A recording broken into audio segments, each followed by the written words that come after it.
All right, welcome to Wise Up on Air. Great to be here today. My name is Damian Kaspauer. I'm product manager here at Audiokinetic, and we are going to go deep into shaping the sonic world of Metal Eden with the audio team behind that. But first, let's talk about news here at Audiokinetic. Wise is in its 20th year of empowering audio creators. Here's a selection of the splash screens that we've used over the last years leading up to Wise 2026.1.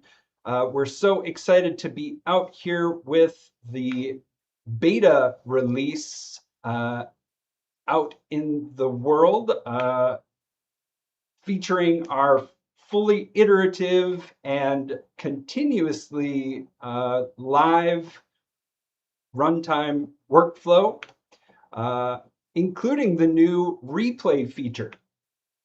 The segment shared across music and now sound, as well as a new way to navigate and select throughout the workflow, presenting what you need in context, something we've been working on across versions of Wise for the last few years, including a new diffraction model for our acoustics technology, fastest ever Wise acoustics, including some new updates to how you access that through the Game Object 3D Viewer. Some great features there. And we are deep in our summer of beta, right now in beta 2. Jump in and grab that through the Audiokinetic launcher. Take the survey, report bugs, contract support, but bring us that feedback so we can continue to grow this version of Wise in the direction of your workflows. Get it? And go behind this release. We had our Genevieve Picard out in the world last year talking about the road to center focus. There's a short 5-minute behind the scenes giving you a snapshot of where we have been going, and jump back in time to our hands-on with beta 1 and beta 2, and stay tuned as beta 3 is coming into focus in September. We're going to have even more behind the scenes and hands-on around this year's release coming in the fall. Ultimately, iterating towards the best quality audio. This is what Wise provides as part of this focused and iterative real-time workflow that arrives as part of 26.1 and continues this story of interactive audio. And it's never the wrong time to learn for free what Wise can do from a fundamentals perspective across interactive music, our Unity integration, as well as those performance and optimization tweaks that really help get great sounding games out the door. And if you're already Wise for years, you can apply to be a Wise certified instructor. We've got folks out there in the community helping to empower people with this understanding of how Wise can be used dynamically to create incredible interactive experiences. And a community of folks who are arriving with their development stories as part of our Audiokinetic blog. In fact, spoilers, we've got 5 blogs from the Metal Eden team that you can dig deeper into after this live stream.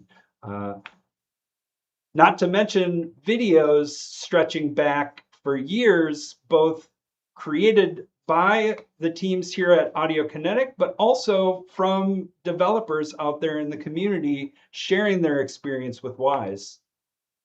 And as folks lined up for the Sound of Dreamers documentary yet? Live on our YouTube channel now. This is a expose of the community behind game audio and really presents some great perspectives through the lens of different folks out there working with game sound and have been in the community for years. So cue that up. It's a great peek behind the curtain into the fantastic community that is game audio. And speaking of that community, we are here on Wise Up on Air, bringing these development stories from developers about how they're leveraging Wise in their workflows to create these incredible games and experiences. Not to mention Audiokinetic in the community. I'll be up at PAX West in Seattle in a few weeks, so please reach out if you'll be there. Love to touch base. And we've got a team over in Cologne coming up next week at Gamescom. So if you're at Gamescom, drop by our booth, touch base, high fives with the team over there who will be hanging out and talking Wise. Bring your development stories, bring your questions. The team is there and looking forward to connect. Speaking of connecting, our Wise community is out there working hard to connect with you about the cool things that they're doing, including the Community Tools Spotlight that we hosted back in May, featuring 5 different community developers, bridging the gap between what Wise brings and what developers need as part of their interactive workflows.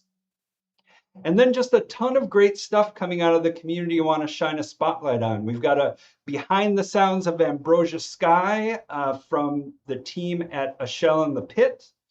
We've got this great Wise Live automation that Alexandre Barringer has been working on. This is a way to connect a kind of runtime sandbox with Wise and automate things live without leveraging a game engine off the shelf. So a great tool that he has been iterating on to produce some incredible experiments. So definitely jump over and check out the Wise Live automation, but also dig into his YouTube channel where he is featuring these explorations and experiments over time. So thanks, Alexandra, for digging deep into that and, really playfully bringing this experience to the community. Speaking of bringing things to the community, Dan Reynolds has recently surfaced the Wise Transient Shaper plugin that he's created. He did a kind of behind the scenes on his YouTube channel talking about plugin design with Wise. Super valuable to present some of the pitfalls and some of the successes evidenced by his Transient Shaper plugin. And then last but not least, the Saros team delivered an epic 2-hour audio log as part of a huge overview on the game and all of its tiny pockets with a amazing cast of folks who contributed to the audio there. So thanks to the Audio Logs team for pulling that together, and go dig in on the Eclipse and hear more about how Saros was designed. Lastly, I wanted to spotlight Carolina Ramos, who has been doing great work. She's got a blog over at our Audiokinetic blog that is focused on talking about her channel and the learning resources that she's surfaced. And she just put out a great behind the scenes on recreating the music in Zelda with Wise and a full breakdown in support of that. So definitely dig into those resources across her channel and through the Audiokinetic blog. So thanks for bringing those. They are amazing asset to the Wise community. And now we are swiftly arriving at time to jump in and go live with the team behind Metal Eden. And so with that, I would like to introduce today's guests. Welcome. Hey. Hey. Hi. Hello, everyone. Great Hello. to see you. Thanks for hanging tight while I got through all of that exciting stuff. And I'm so fired up to get our hands on. You've got a powerhouse of a presentation prepared that I'm excited about. But let's start with introductions. Viola. Hi, I'm Wioleta Wnorowska, aka Vola Default. I'm making music, electronic music for games. Nice to meet you today, and I will gladly show you some music. Amazing. It's great to have you here. I'm so glad we got to meet earlier this year in person in Krakow. Fantastic to see you again. Thanks for coming. Thank you. Who else is here? Hi, I'm Marcin Sobczak. Some wonderful people came up with that nickname in my first game dev job, so I stick to it. I think it works. Apart from that, I'm like 16 years in game audio, shipped some cool projects like Outriders, Evil West, and Metal Eden. Currently, senior sound designer at One More Level, working on Valor Mortis. Amazing. Great to have you here, Marcin. I really appreciate it. Yeah.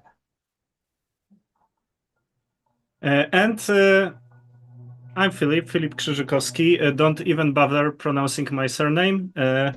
I'm a sound designer in games for over 2 years now, so not very long, but before that I was into film post-production like almost 12 years. So yeah, that was kind of a jump. And I've been with those guys for 4 months on the very last road to final delivery. So yeah, here we are. Amazing. And it was great to see you and your presentation at Digital Dragons, again, going deep behind the scenes on some linear content creation with your collaborator. Dragon Sounds were amazing. And again, great to have your contribution to this project and to be talking about it here today. So give me an idea of how we're going to move forward. Like I mentioned in the introduction, there's a ton of resources that you have arrived with as part of our Audiokinetic blog. But give us a summary. What is Metal Eden? What's the experience like? And what are we going to dig into today? Metal Eden is a first-person shooter, and it's a sci-fi cybernetic world where you are Ashka, who is like helping the world to survive. And when you will be starting, I will show you a first mission, and I will play it, and I will tell you about music. We will talk, I hope. And then I will show you music implementation. And then Marcin will show you some weapons, how they are layered. And later, Filip will talk about ambiences. And then at the final stage, both guys will show you some mixing solutions we got here. Amazing. This is going to be great. Folks who are tuned in, please, surface any questions you might have along the way. We're fully hands-on here across the game and the Wwise project. So if you want us to slow down and dig in, I think the team is ready to go there on your behalf. So please surface any questions that you have as we're moving through things. And otherwise, I think we're ready to start a little bit of spicy gameplay and see and hear a little bit more of Metal Eden. Should we jump into it? Yeah. Yes, let's go. Okay, cool. I just need sound back on the gameplay and we will be ready to go. Yes! Take us there. Earth, our cradle, our protective shell became a deadly trap. It got too small and we wouldn't stop growing. We had to get out. We challenged the stars, but they were beyond our reach. It would seem that, as a species, we have finally reached our limit. Until now. Introducing the core. Using the latest advancements in biotechnology, we can digitize what makes us human. Creativity, consciousness, resilience, empathy, and store it in secure psyche units. Cores. Enter the era of portable population. On the far side of the universe, we found a place to start again. We built Mobius, an orbital city floating above planet Vulcan. There, stored securely in cores, the future citizens await its completion. Free of past limitations, we have finally conquered time and space. With core technology, we render human life cycle obsolete. Thus, Project Eden began. Whoa, what a setup. Yeah. Conquered time and space. Wow. Yeah, let's go.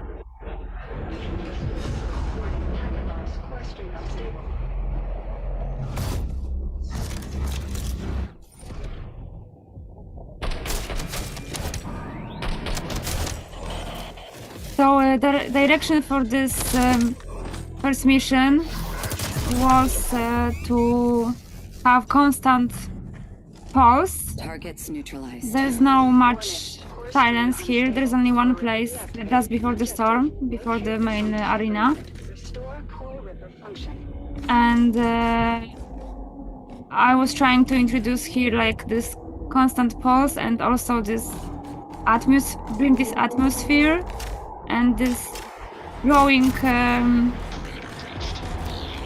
danger coming slowly. So actually the whole mission is like one composition, horizontally divided to vertical pieces, which are implemented through Wwise. Maybe I will bring music just a little more audible even. Yeah, so you're progressing through the level, the tension is building, the music is dynamically evolving along with your progression. Yes. So right now we have like this introduction. You need to find a defunct hyper-unit. Piece by piece, assemble yourself back together. Oh, they are so Try to make this run. they are a little stupid. I can see.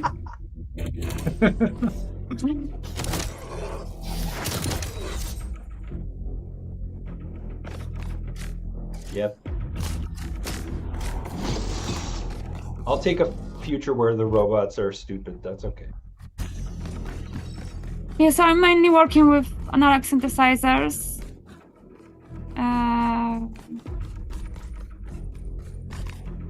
It's like the first gun you find.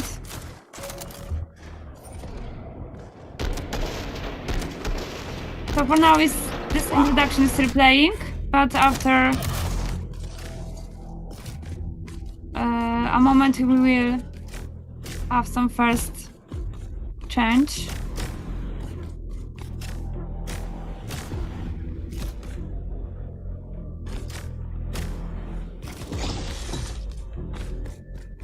So here you're finding the deaf body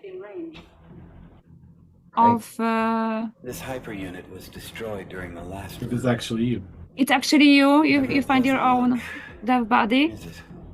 A constant reminder of what we need to endure. Establishing connection. Core Ripper active. Hyperunit ignition. Because actually, when you're playing with this Android, when you die, you are going back to Warning. IFC the station where you are reconstructed and repaired, and then you're trying to save the world again. Rip their cores out. You know you want to.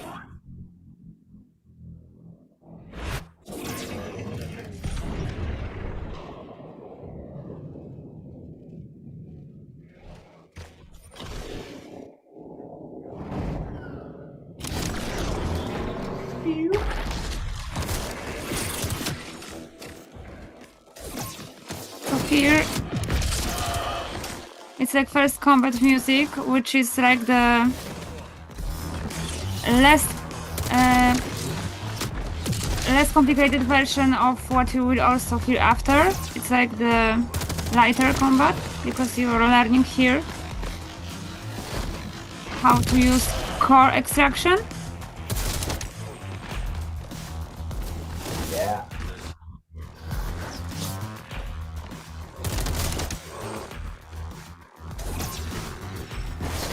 And I guess music transition there during the cutscene or after the cutscene ended? Yeah, and right now there was like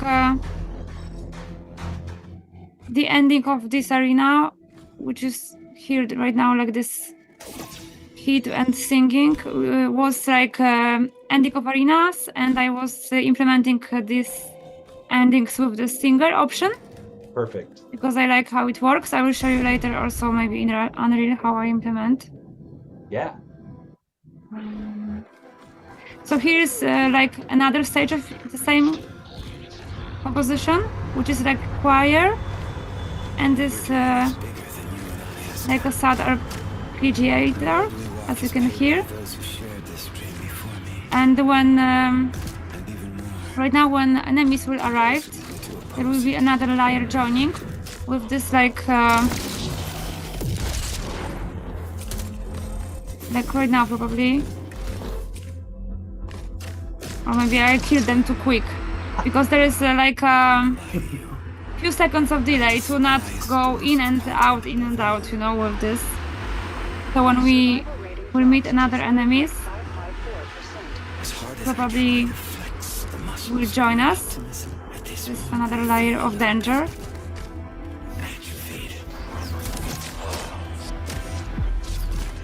Yeah, yeah. So you can hear it, right? Amazing. Yep. So I like it because it's like saying there's something coming, right? You are going to not a good place. And it's also not disturbing the ambience, because it's layered, like it's going good together.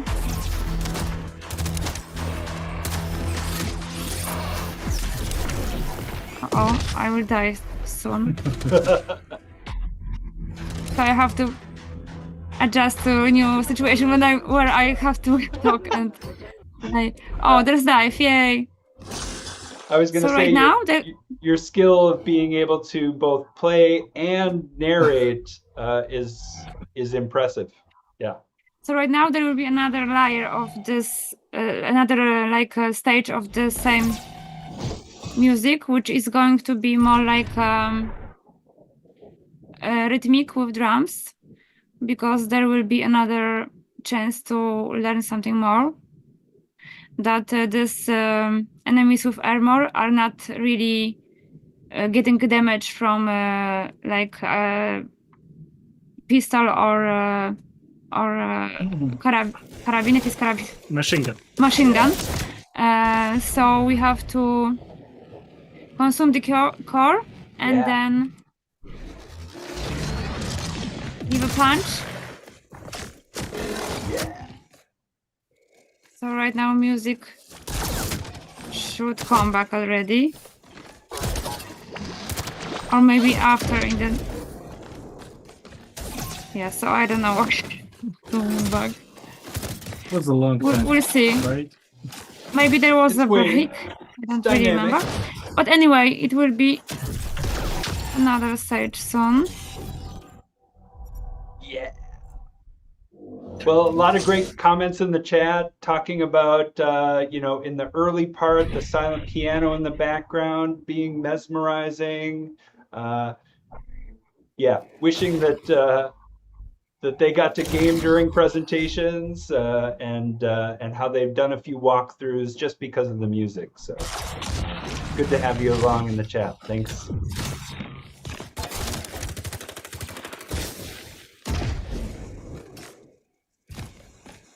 Yeah. Because I have to consume another core, but to consume another core. Okay, so I see now the difference between easy and normal. There's more of them.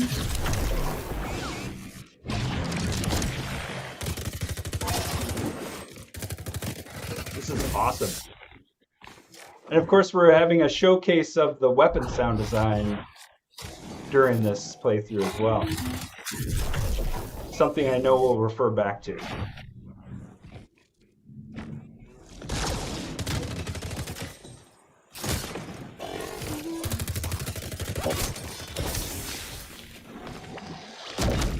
Yeah.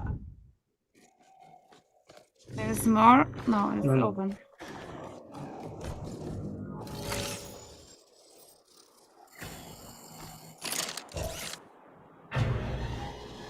I don't mean to discourage you.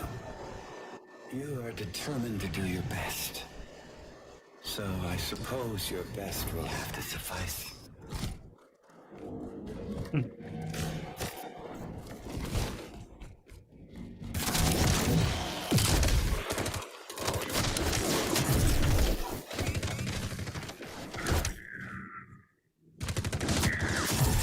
Oops. Maybe I should go to easy mode. Or use God mode. I will use God mode for sure. Like, I will definitely. use Developer it. cheats for the win. yeah. Absolutely. Yeah. Simon Vicklin chiming in. Viola, you did a great job on the soundtrack. The mix of aggressive techno punk, bendy, detuned choir works so well. He's got a bunch of favorite tracks like Metal Rose, Tempest, Identity Lost. Yeah. Oh, you really? So props coming in from the chat. Question about how long in general were the music loops during gameplay, or how did you find the right length for those loops? I was playing a lot actually. You can pause for a moment. I was playing a lot. Maybe I will go to. I'm thinking. Maybe I should go to this easy mode, Yeah. I was playing a lot and I was just seeing what is happening, This is the best way, right? To really... Yeah. So I was constantly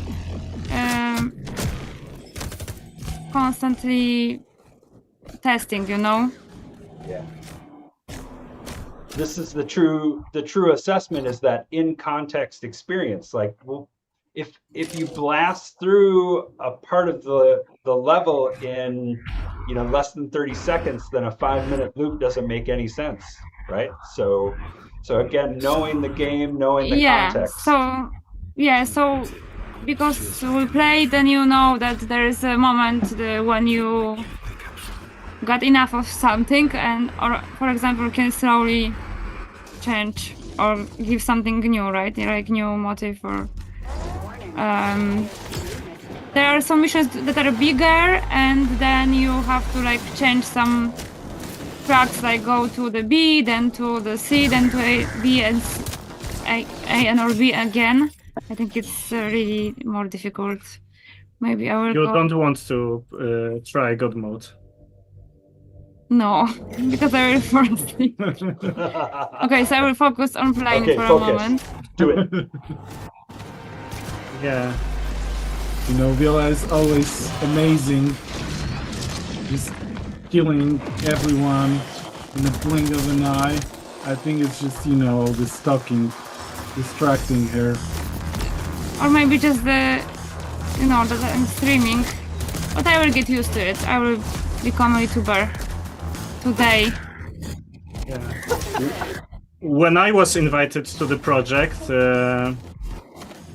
for mixing and filling some gaps, I was like instantly sold with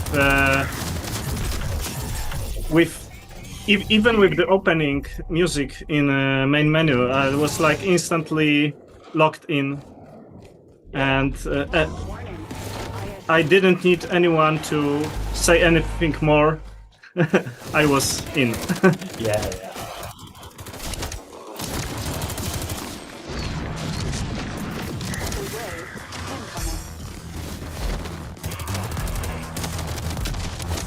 But I was actually playing on easy mode normally, you know. So now I see the difference. But I was like, oh, easy mode is gonna look lame, so oh. You got this.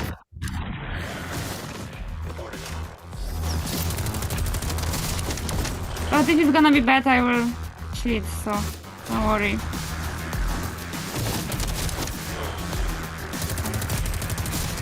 Let's see. Just like a little of challenge.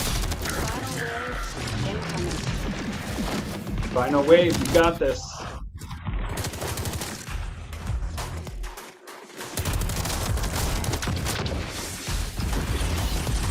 Oh, gone.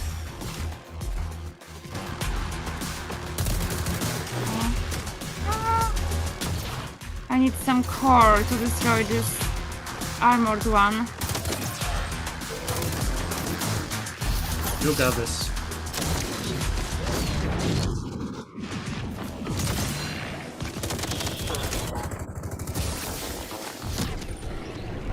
Target's down. Yeah. Okay, so this ending is like a stinger, so it's always working nice. Right now we have a little different variation of the track. It's more. Oh.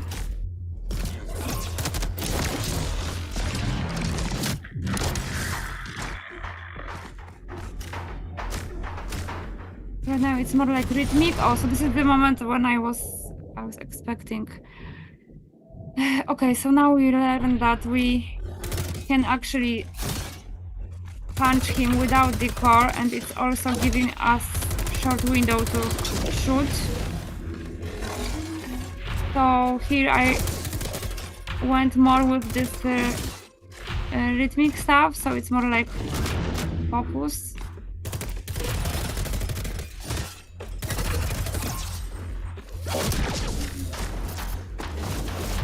Maybe you have some questions, Damian. Well, I'm just kind of enjoying the ride here, and again, like the music speaks very clearly about the threat level, the intensity, and so as you're talking through the application of layers that are changing based on progression, based on enemies, yeah, it's all really connecting. So right now we will. Yeah. We will right now go to the elevator, which is like vertical. So for me, it's like something vertical. It reminds me something more like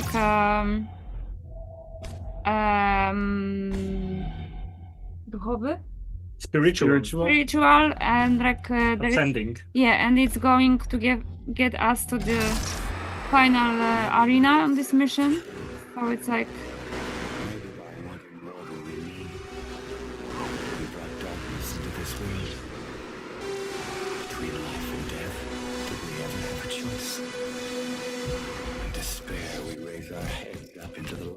And it's also connecting with the words of Nexus. As much as it hurts, the only way out is through.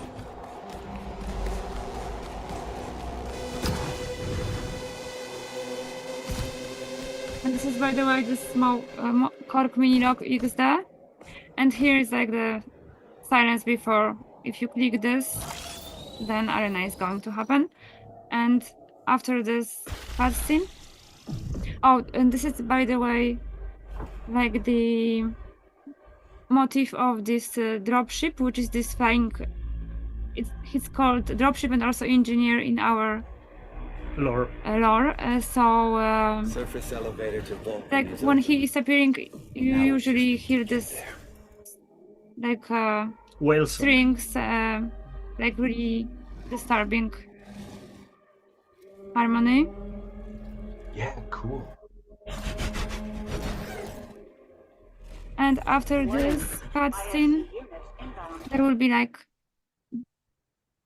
also alarm, which is part of the track. Oh, as you can hear right now, this is actually really interesting sound because I made it with the semi-modular Korg MS-20. Yeah. And this is like kind of alarm, but also it's part of the track. Because I was we were iterating with some alarms, but nothing was really working good until I decided to put it just in the track as part of music. Yeah, so adding it to the track kind of cemented it in the world. Yes, because it was exactly. also part of the world. Yes. Yeah, that's a great technique. Okay, so right now I will focus a little on the gameplay for a moment. I have to think. I need this armor. During that last cutscene, VKVO 2000 said the big annoying shrimp got alerted. Yeah, that's Yeah, that's basically real. that's it. That's it. Yeah, great to have folks following along. Simon, I'll circle back with questions about the voices when we get into it. You're right on with that, though. It's great feedback. And yes, Okay. I thought the synth as part of a kind of spiritual overtone during that moment was a really effective use. Thank you. Incoming.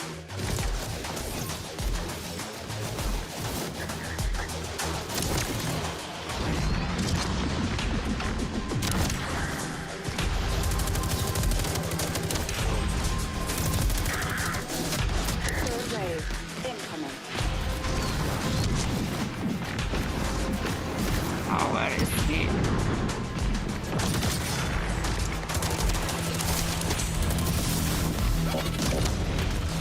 Second one. Ah!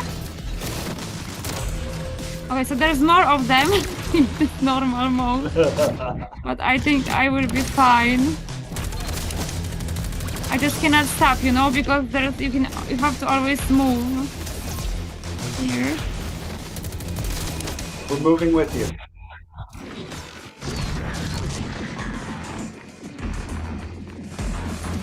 I can put this punch on someone. You got this. Ah. Uh-oh. There was a life somewhere. There is life somewhere. Where is it? Oh, here. Okay. You got it.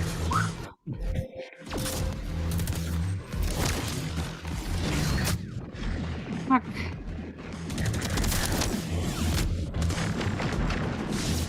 Final wave incoming.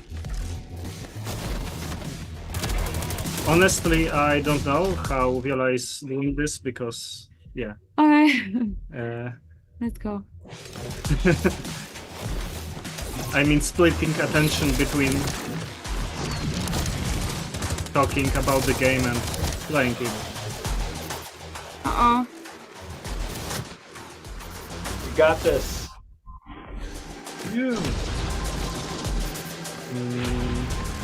But now you have like a real emotions.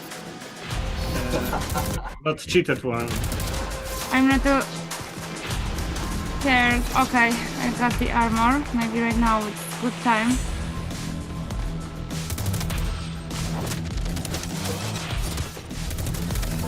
You can read. Thanks. I think there's a guy above.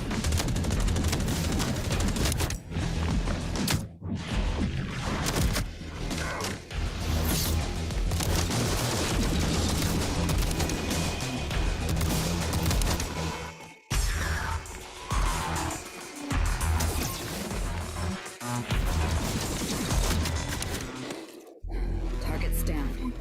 Yeah. And the shrimp is back. Oh no, the shrimp is back. Evil shrimp. Not so evil, by the way. I feel like I'm standing next to an arcade cabinet as a 10-year-old, just watching you own this game. It's awesome. Yeah, it feels like when we were, like when we were kids, and you always had this friend that had better PC than you, and you came over just to, play games together. Yeah. Yeah. Kind of like that. Okay, Excellent. so I wanted to show you guys. Wow. Disconnect the game. Yeah, I will disconnect. So here we have like all missions, and all of these missions, like each of one has like one switch container, Yep. and actually the whole mission is like working from one switch container. So it's also one event, like one main event for any mission. That's it. So that's it for this prologue music. And it's connected to the switch container. And inside of the switch container, I have states here. So I have like two groups. One is for the gameplay. One is for the main event. And here I have, it's actually kind of simple, I guess. So here I have like all of those music playlists. Yep. Containers, which are here just being programmed simply to be played. So as we were exploring this mission, I can also show you how many states I have. Or here I have all triggers for stingers for Yep. this mission we were playing. Yep. And here I have like for other missions. And here I have states for any mission. And this is for prologue. And for example, when we were like just having this exploration, when it was like when we were fighting, but combat was like being detected by some parameters that is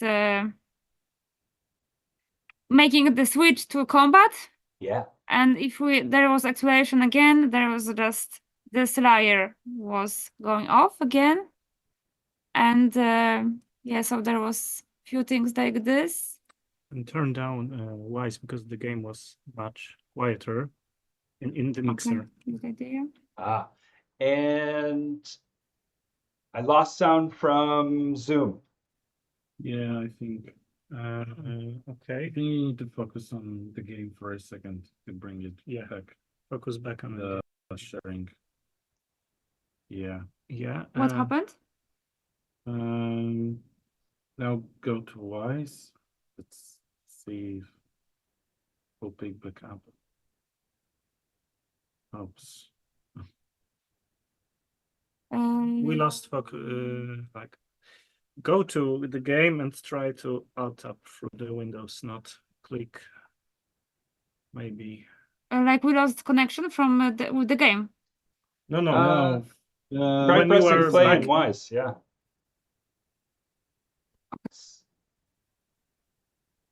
So, for example, Final Arena. Yeah, no music yet. You don't hear it? Nope, not yet. So we lost. we can reconnect. We can reshare Wise. Yes. I think. Should we reshare the Wise? No, it's I think you end up focusing the game over in Zoom and muting the game audio so that Wise can use it. Yeah, I reconnected it it's from not the that. game. It's not. What? Or we can do this window split as like you know. Yeah. Yeah, because now you can see Wise. Yes. Yeah, I got it. Okay. Let's hear it. So yeah, we Okay, can hear it sorry. like that. Technical difficulties. You hear it? Yes. Okay. Awesome. So here's just simple intro to the arena. So like intros are playing once, really simple, loop count one, and then like arena is looping infinite. And yeah, and before what I was Okay. showing, And it's was screaming just- loud. I would take a -6 like, on it. We on the we master can make bus, it. maybe. We can align it on our side also Okay. because the game was on 20. So just make the Wise to 20. Yeah. And we should Like be. this? 20. Cool. Stick Cool, with us, 220, folks. yeah, We're tuning in real time. This is the beauty of Yeah, live streaming. raw experience. And it's good to have y'all in the chat. Some great questions coming in too when you're ready to field those. But I think I'm ready. I think I'm ready. I think getting through some of this overview, again, we're looking at a single level. You've got multiple states.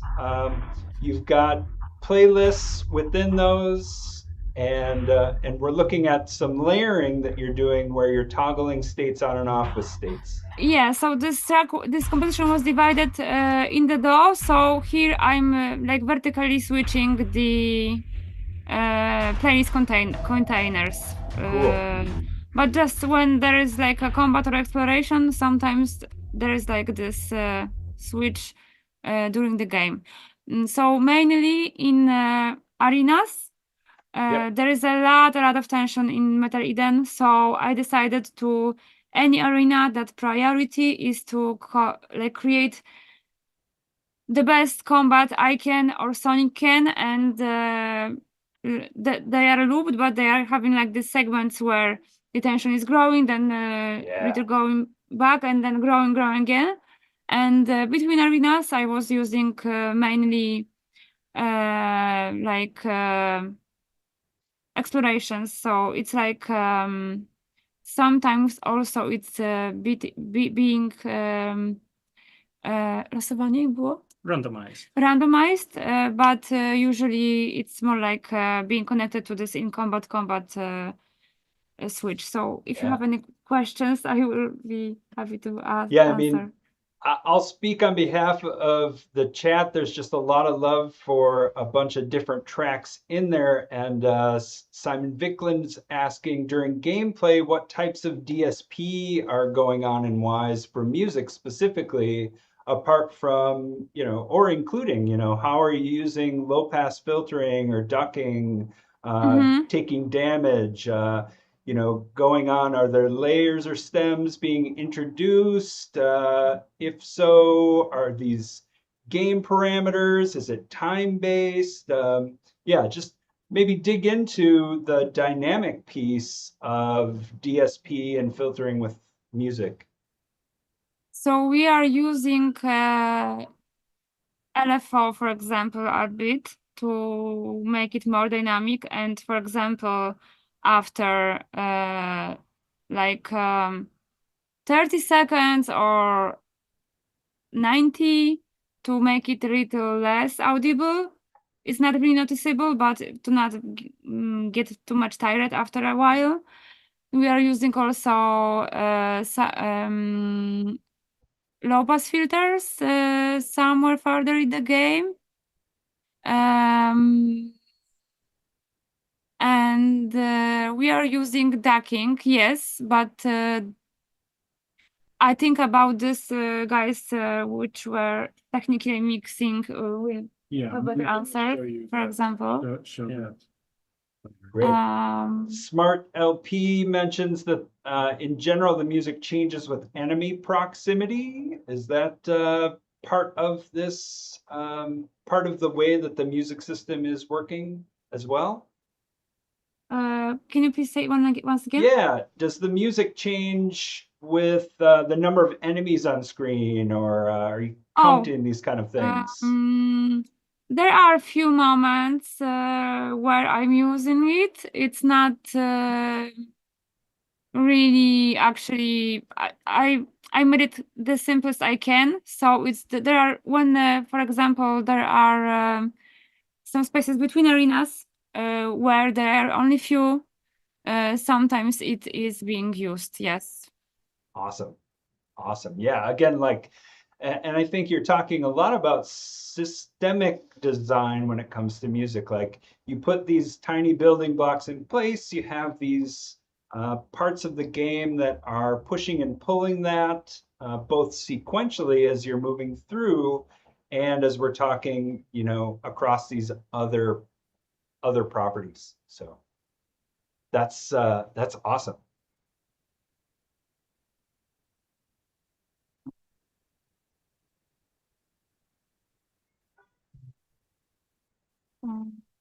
Yeah, so I don't know if it's here where I used it. So maybe some other questions? Yeah. Again, I think we were looking at things from a level-based perspective, and when you were looking at the switches that were assigned at that high level, there was a bunch of death outcomes. Like, how do you, like, why so many death variations? Are there different ways that you die that trigger different kinds of musical outcomes? Yes, oh no, actually it's like only like a different for animation because there are different tonics. Got it. Dig into that a little bit. So different per animation because tonics? Because yes, because tonality of music the tonality of music for the whole mission is a little different for Amazing. each mission. Okay. And so depending on the animation, you change up the tonality of the death stinger when that happens. Yes. Oh, that's pretty cool. And that's outlined as well in your blog on the Relentless Pulse, music and audio direction through Wwise for Metal Eden. So folks can dig in deeper on the blog. Yeah, there are some much more like thoughtful presentation there. So I welcome you to check. Yeah, but as someone who is just watching the playthrough, you know, I think that it was very clear how music was there driving the gameplay and intensity and feel. It always, you know, escalated as you were fighting your way through the level, and then naturally found its way. And again, that's not always easy in a fast-paced gameplay like this. And so the fact that it did evolve organically through that is a testament to the systems and design. Yes. The most difficulty was in composing and knowing how to make it sound. In Wwise, it was very helpful. This music system where is there it was very helpful and more like simple Cool. for this Okay. game. Here's another deep cut from the chat. Simon, great to have your questions here. I saw that you create music in Ableton Live. He does as well. Do you have some way to export and name loop stems more conveniently than what comes out of the box with the export function in Ableton? How do you land at such a consistent naming standard? So with the music, it was just normally by hand, but there was some interesting case with the voices where our team shrinked unfortunately because of some finances. So my friend, which was their our sound designer, great guy, Filip Krzyżykowski, asked me and also our director that, Vola, maybe you should do this voice. I think you will have some cool ideas. And I was like, okay, let me help you. I will try. So I tried. I did some drafts and I did them in Ableton. And they were like, okay, that's it. We have it. We want this in the game. And it was already in Ableton because I'm always in Ableton. So I was like, oh my God, should I do it from the beginning in Reaper? I don't use Reaper even daily. So I was like, okay, let's do some XML exporting, maybe like because I was a video editor in my past. But then I see there is no XML in Ableton. So I was like, how to do this? And then we find out that there is a script we can like export from the timeline, like just conveniently by one click in Reaper, like the same assets, how they are put it on the timeline already. So I was like, okay, so let's go the opposite direction. Filip, you give me these voices once again from the Reaper, like with the one mission per timeline, because I didn't have time to rename it. And I put it in Ableton, and then I exported it, and he put it in Reaper, and he exported by one click the whole voices. So that was the solution. Unfortunately, there is no in Ableton, as I know. Yeah, that Reaper extensibility is why it has become a Incredible. core of the game audio pipeline. But finding creative workarounds to it, hey, again, Ableton, a very powerful tool to have in your hands. It feels like maybe it's even an extension of you at this point. You know it so well, and so Yes. being able to facilitate that with this workflow was a benefit. Yeah. Yes, exactly. Thank Cool. you. Yeah, good illustration. Yeah, thanks for that. Yeah, okay, so wow. Folks that have If more there's questions about music, please bring it, drop it in the chat. I know that gameplay went fast. And again, your skillfulness to be able to both play at that level and narrate was impressive. Yeah. Thank you. Yeah. Yeah. Okay, so if there are no more questions, maybe we can go with another topic, but I will be also still here, so maybe later will be a moment for answering more questions about music. Perfect. Yep. Keep them coming in the chat, and it's great to have you riding along. There was a comment in here from VKVO 2000 about one detail in Metal Eden's gameplay that they really liked, gradually overclocking the player as the game progresses, like the game Hotline Miami does. So, I think this is, I wonder if that played into any of the musical concerns. Like, were you also increasing the tempo of the music as progression in the game continued? Was that a conscious choice, or? Yes, there was like director's choice at the first, like second mission, third also a little. When there is, for example, exploration, I was introducing more silence, like more like going a little slower after arenas, but then directors wanted to music to not actually stop also between arenas. So in more like second half and further, music is not really letting you rest that much all the time.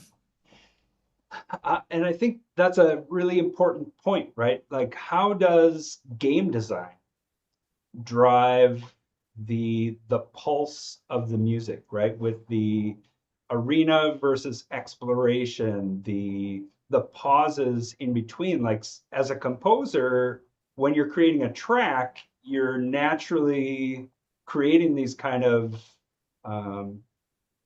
these moments in the composition, right? In a linear composition.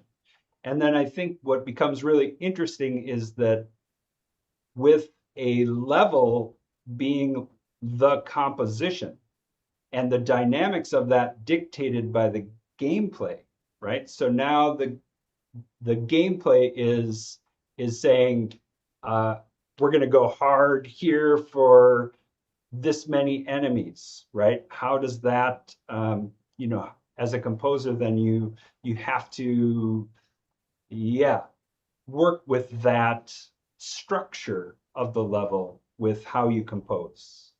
Does that make sense?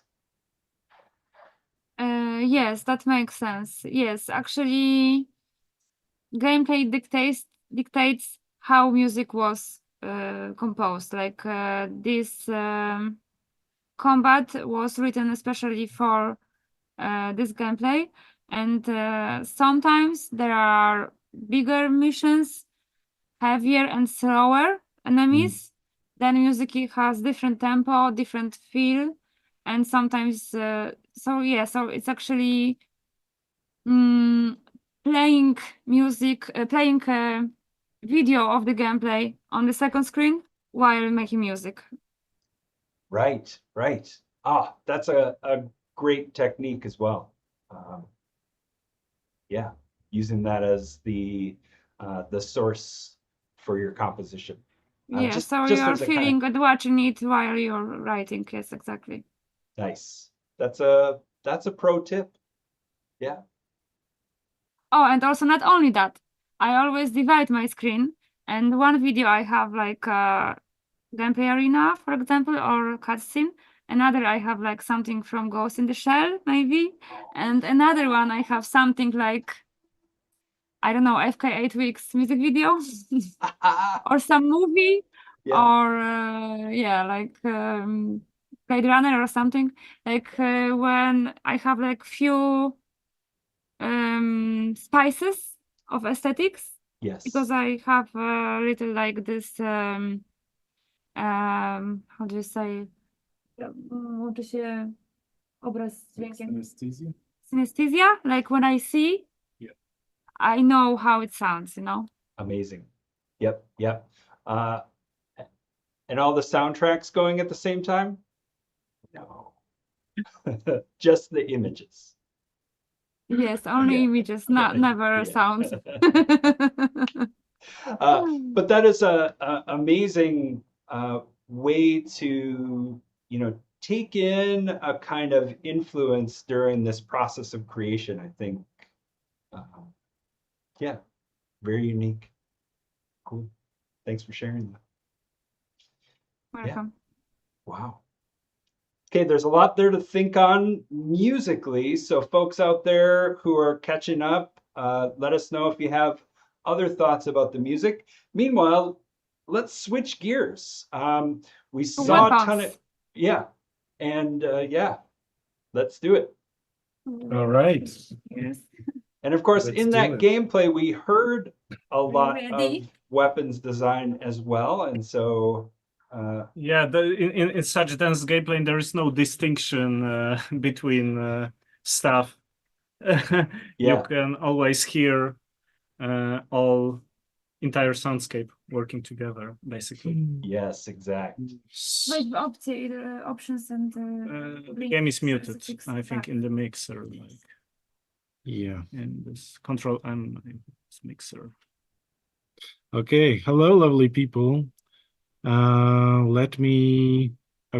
will talk to you about some weapons design, but let me first fire up a game here. Is this one? No, this one. This one. Okay. Yes, I think I the hear it. music is back. Okay, let's start mission 7. Here we go. Yeah. Let's keep the cutscene. And how's the connection with Wise? Yeah, let's see.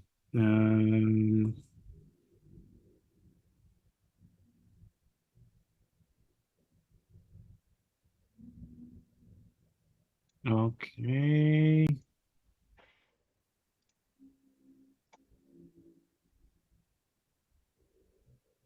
It's connecting. Give it a minute. Come on, Wise. We'll get there. A lot of It's always data taking to some push time. through the pipe. Yeah. Makes Okay, sense. it's on. Can switch whoever. Yeah. Let me show you that screen. Let's connect the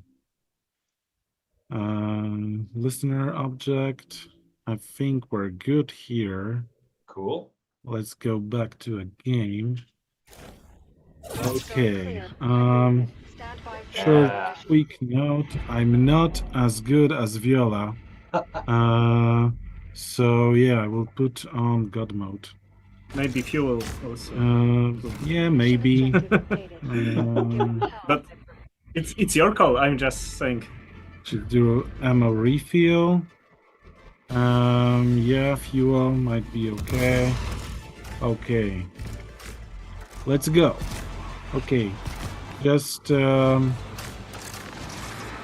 as you know, we did a block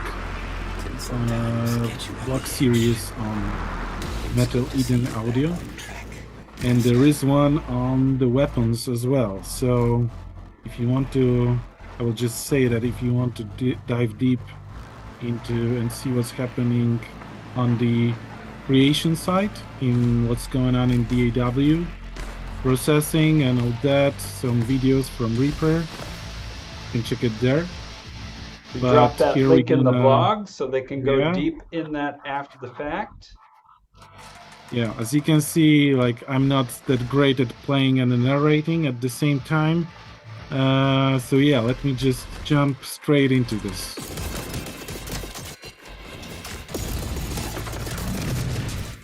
Let's hear some weapons in action.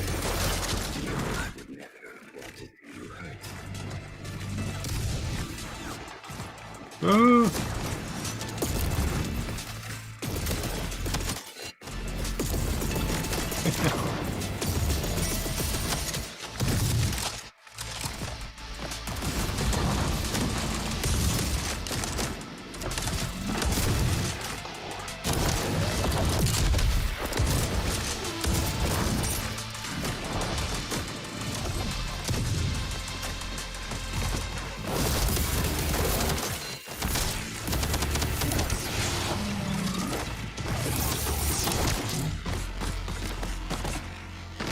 Okay.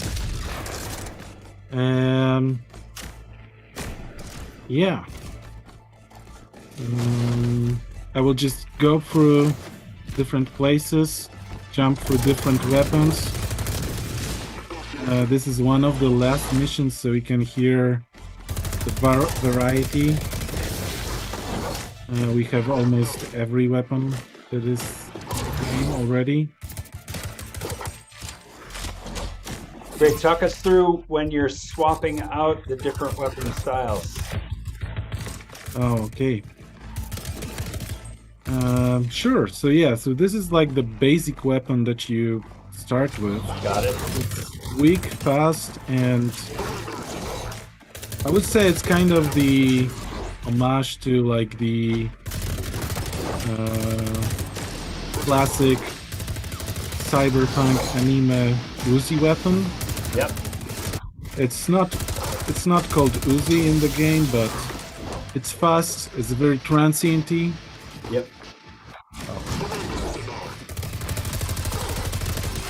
And it has infinite ammo, but has a cooldown, so Got it. it overhits. The second one is like the very strong pistol. The first weapon that you find in the game.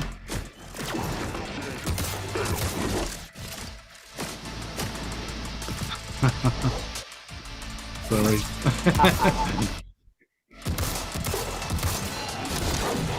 Yep. Okay. So the approach with this one was it's slower. You definitely has less. You often have much less ammo for that one. So it's much more powerful and sparsely used than the first one. Yep. Here we have like a classical shotgun. I would say it has some cool upgrades as well, but basically it's a shotgun. A little bit Not of much to say sci-fi, about it. a little bit of flanging on there, if I heard it. Yeah, it has some sci-fi edge to it, but yeah. Other than that, it's based on a big freaking shotgun. Yep. This is a plasma rifle. Let me do a ammo refill. Yeah, this one is plasma rifle. It's actually one of my favorite. It has this very weird and very cool impact sound. Completely completely made up sound on the synthesizer. Nice. Has some, I think it has some natural layers. I don't remember, to be honest, but overall, and this crunchy sound is done with the distortion. Yeah. Yeah, there's a unique timbre to it on the high end. Yeah. Yeah, one of my favorites. I love it, really. Yeah. What's next? Here's like a strong and slower type automatic rifle. Approaching targets. Much stronger, but also much slower. Yep. And it has, as you can hear, has much deeper tone. It's obviously basically like when the weapons are faster, like, and versus when they're slower. When they're slower, you usually can give more low end to them. When they're fast, it's not that cool to have it too much.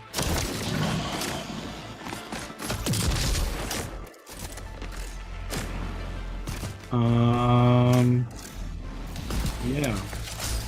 What else? Yeah, grenade launcher.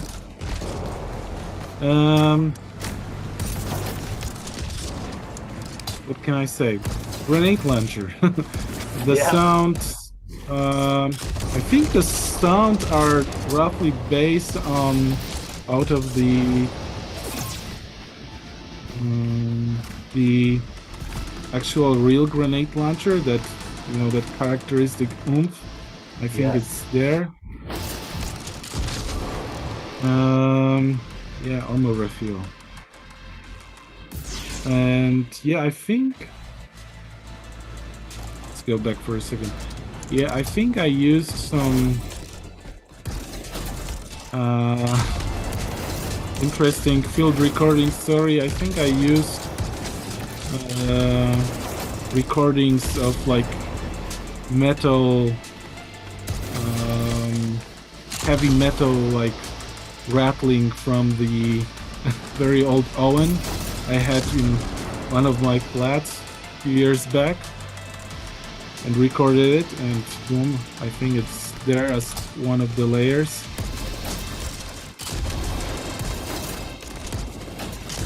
Wow. Yeah, and last but not least, a lighting gun. Great, and that's got a looping element to it as well that sustains for as Yeah. long as you've got the trigger held. Yeah, that one was one of the more complicated than other weapons. It actually has this, like it had to be separated, right, in different parts. Yep. There is a rotor part that's separate from the main loop. The initial impact, and obviously the loop, the main loop, and yeah, the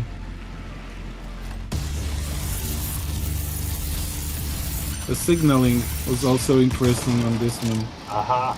A little bit different than the other ones, right? Right.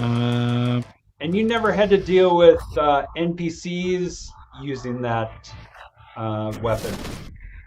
No. All of those are just for the players. NPCs have their separate stuff. Nice.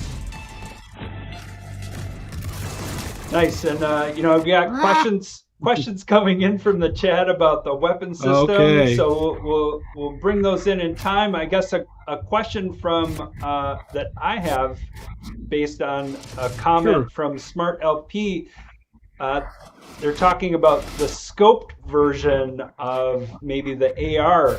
Is there a change in the way that the weapons sound when you have a scoped version versus a non-scoped? Yeah, it's actually it's entirely separate sound.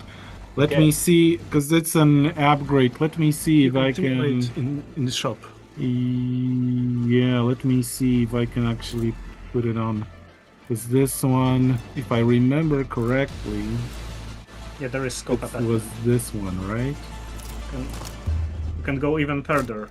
Yeah. Wow. Weapon upgraded. Okay.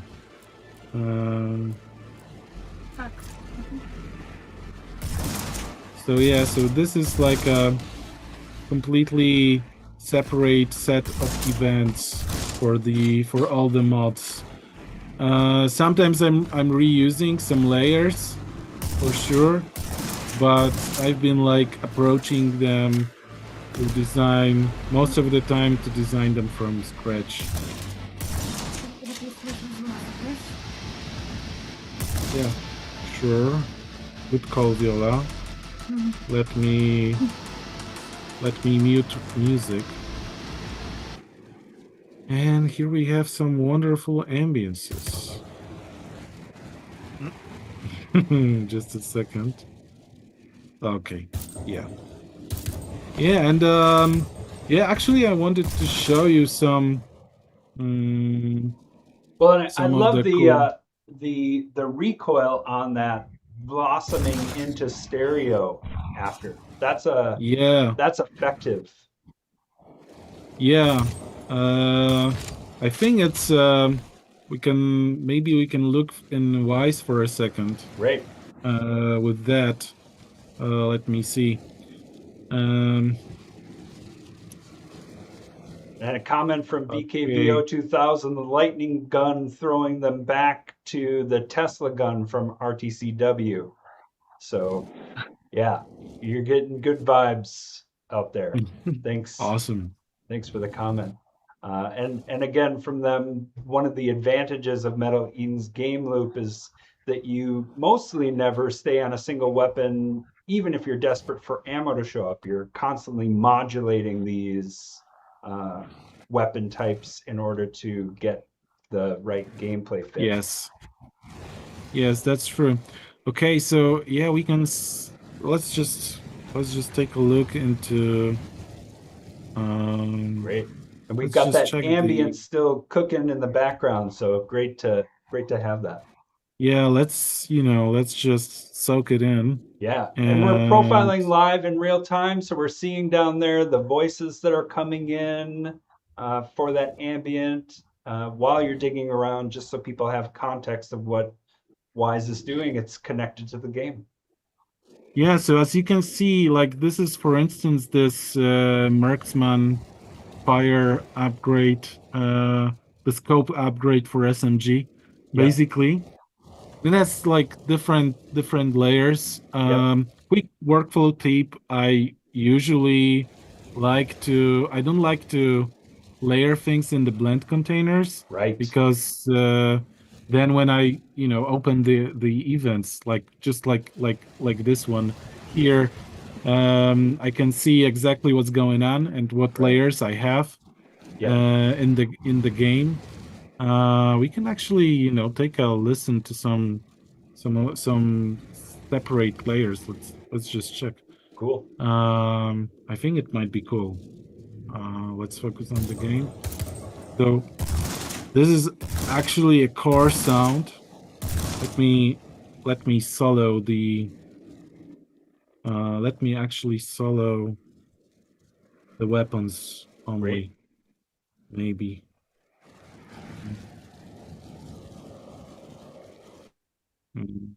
Sorry. A little bit unresponsive, but we're back.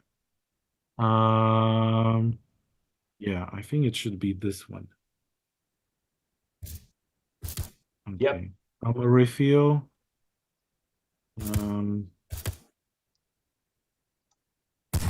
Yeah, so here we have like just the core sound of that.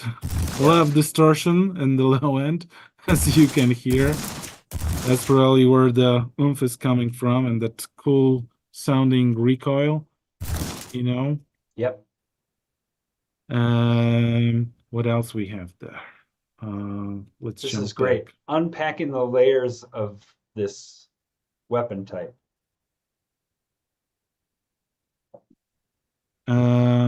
Mechanical layer, classically. I didn't reinvent the wheel here. It's just classics, mechanical layer, body layer, pretty much.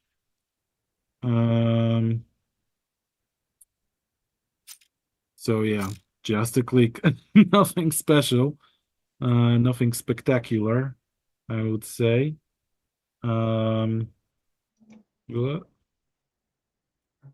Sorry. And doing great. It's just, technology is against us, but we're here. Okay, what else have we got here? The LFE layer. That's probably like not gonna go through because we're on the stereo down mix, right? Right. But you can see it on the levels. It should be there. Let me just quickly jump to the mixer view. And it should be there, I believe.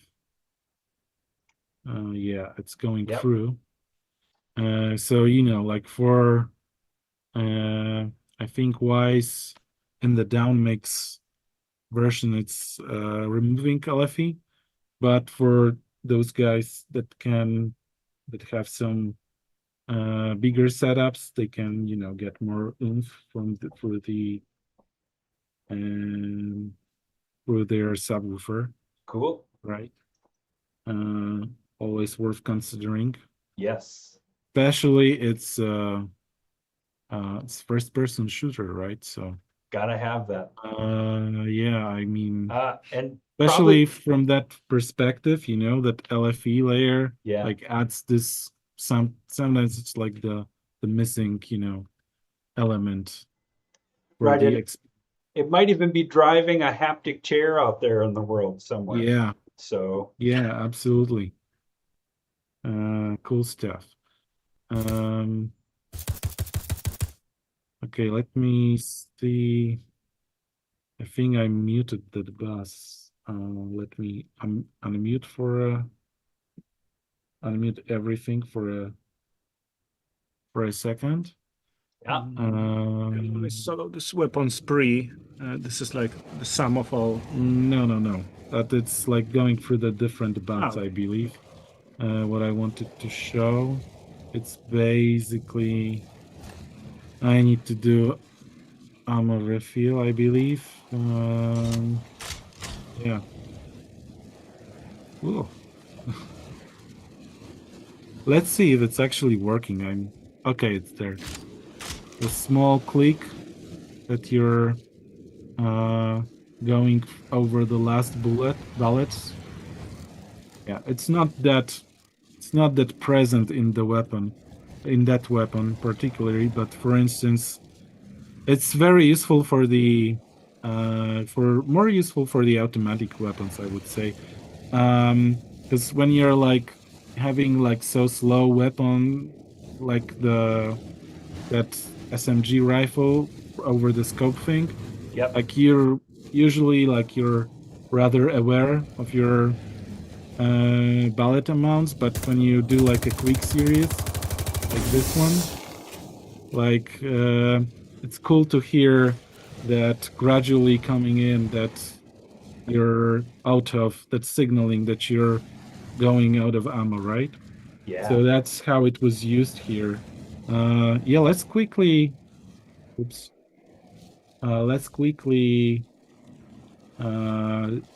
solo that one for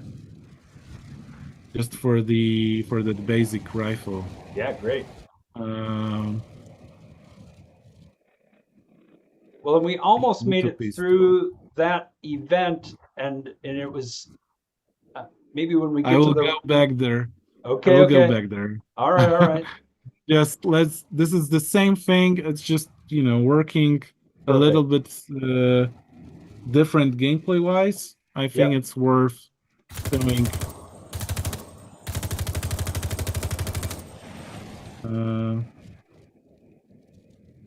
Sorry, wrong event, I believe. Yeah, because it's a single one, and I need the outer version. Sorry for that. No, it's good. Yes, there are like the loop versions and single versions as well in the events. Yeah, I believe that will. Yeah, that's. Yes. Yeah, see, this is basically like informing the player when the ammo is like going low. I don't like that sound. Now you're saying that? because it means you're in trouble, right? Yeah. Exactly. Yeah. It's a good sound, course, but I it like means the bad sound things. design, but exactly. Subtle, but I think it's informative. Yeah, same principle in that SMG thing. Maybe we can go back to Yep. that event to see the. Well, in this, I think you're about to dovetail into a question that Simon presented. Sure. I think. How about the tails? Yes, and- the tails. And then how does that factor into room size or reverb type? So this is, I think, where you're probably headed next with the dissection of these Yes, layers. that's what I wanted to go Cool. next, to be honest. I think it's really cool to put them in solo and Yeah. walk around the level, and I'll show you that in a second. Amazing. But maybe let's see how it's implemented in Wise. Yeah, great. Basically, I have like a switch container, and that's switching between exterior and interior. Yeah. And for each I have 3 versions of tails, like just very small, narrow, medium version, and wide, super extra wide version for both exterior and interior. Yep. And it's those switch containers are driven by I think it's driven by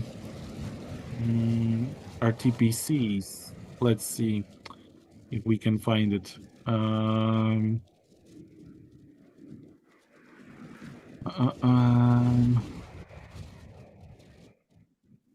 Yeah, I think it was here. No. Sorry, it was a long time ago. You know, I'll never complain about watching someone find their way through a Wise project. It's like, you're re-accessing your memory in a way. And that is to say, a Wise project can come to resemble a person's brain in a certain kind of way. Yeah, Hope not. funny enough. Which is to say, okay. all very well organized. I think this project is quite well organized. Yeah, looks great. I Looks think great. it's all. I will just do a quick shout out here to our lead sound designer, who's not here with us today, Jasper Young, and he was a master of organization, I would say. Shout out to Jasper. Yes, Hey, exactly. nice. I found the RTPCs, and as you can see, we have two of them, like sailing height and room size. And the one basically, this is all driven by the raycasting system. Another shout out to Dariusz Murawski, our programmer that helped build this quite early on.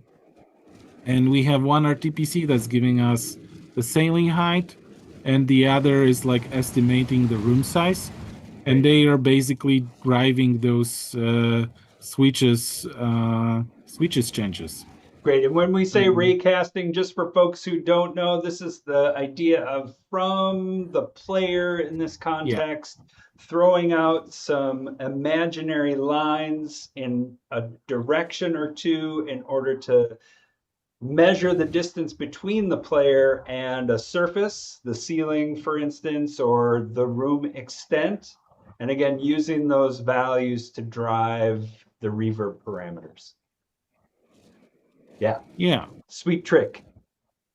Yeah, exactly. So that's basically it. And maybe we can hear some tails in action. Yeah. Let's I just say, solo up a few things on the weapon side of things, and let's run through the level. Yeah. So outdoor space. Yeah. I think it's interesting. Sometimes it's like picking up some of those like spaces are more interior-y. Yep. But it's actually not a bug, but a cool feature. Yep. I'll show you in a second how that actually, in another version. Cool. Some small interiors. Ammo refill. Yeah, and on the plasma rifle. Right. Hope you can hear it. Isn't it too low? Maybe you can make it louder for the slaves. Just for the sec. The game. Sorry. Yes, you're right. Yeah. Yeah. That's better.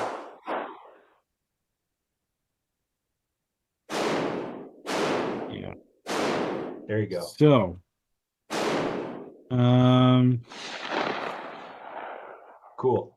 And so just to be clear, we're listening to only the tails of the weapon with the reverb contribution that's dynamic based on that raycasting we were talking about. Yeah. So, yeah, one thing maybe I can say on the creation side, because yeah, I don't think I mentioned it in the blog post actually. So because it was actually quite challenging to create those, because you know, for the shotgun maybe, or maybe for the pistol, it's maybe easier because it's based on the real recordings. Yeah. Actually, I think I used some of my own recordings even in that, and used and just panned them around in the DAW in Reaper, to be specific. So it created those 5.0 files. But for the, you know, for the guns like this, as I said, the plasma rifle, Yes. one of my favorite ones, like those things don't exist. So how you can create, you know, Yeah. believable believable thing for such a weapon. So the trick I used is basically I oftentimes I use the main sound from the weapon itself and process it through various different reverb units and delays. Ah, yeah. Even sometimes I do like layered pitch down version and offset the delay to create this impression of like early reflections and things like that. So filtering obviously helped as well. Yeah. And layering and panning it and going through some reverb units, and voila, here we have Nice. believable sci-fi tales. Yeah. And you said rendered to 5.0. I think so. I don't remember.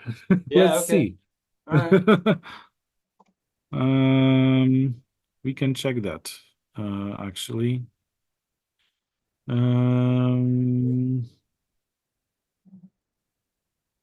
It's yeah, it's 5.0. Cool. That's great. And Okay. and the reverb that you're using, is it just simply room verb or is it a convolution?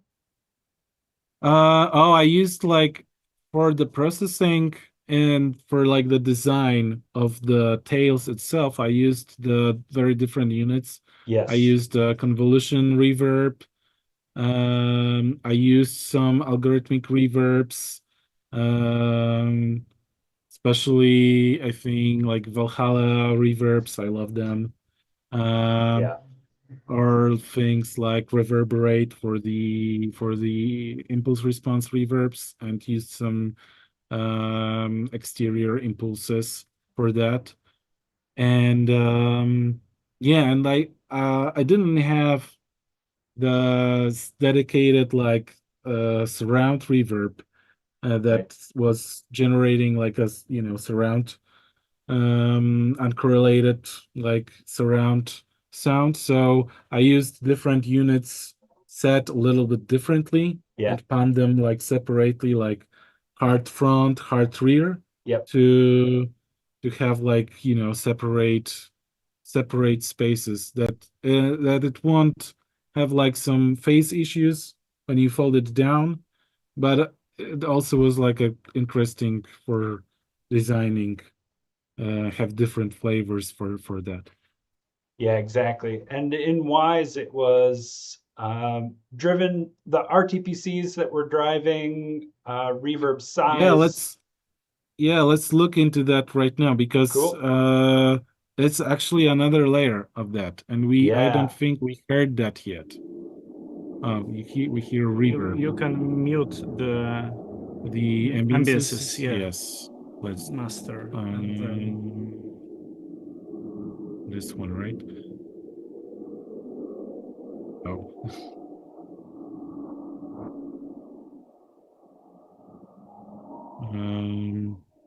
I think it's like the Nope. no, it's like it's sent Yeah, it's the pre-master. aux. So you could pull sub buses here and mute them one by one. Maybe it would help. You mean this one's? Yeah. Like, and just try it Okay. because This You is did- awesome. it's You did it from the no, it's sent from the from the From the- buses, yeah, from the yeah. actor mixer. yeah player. from the Yeah, extra yeah, mixer yeah. hierarchy. So we should then check this out Mhm. there. This is Obviously, great. yeah. Okay, we're going to get our ears on this runtime reverb, and then we're going to take a station break. No. Sure. It's per container, per game object. So It's, here you we have You it. got here it. you have success. All right, so give us Okay. this reverb. Yes. Sorry, I need to focus back on the game. It's not working for some reason. Maybe the buses. No, it's the can't.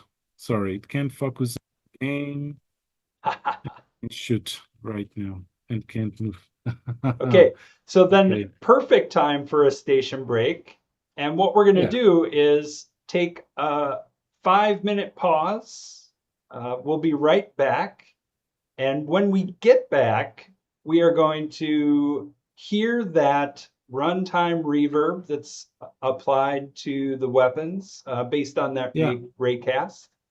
And we will go even further into the next section with Philip. So Exactly. stick around. Keep them peeled. We'll be back in 5. See you. And it will be work, I promise. Oh, yeah. Okay. We'll be right back.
All right, true believers, hang in there. We've got the team behind the sound, music, voice for Metal Eden reanimating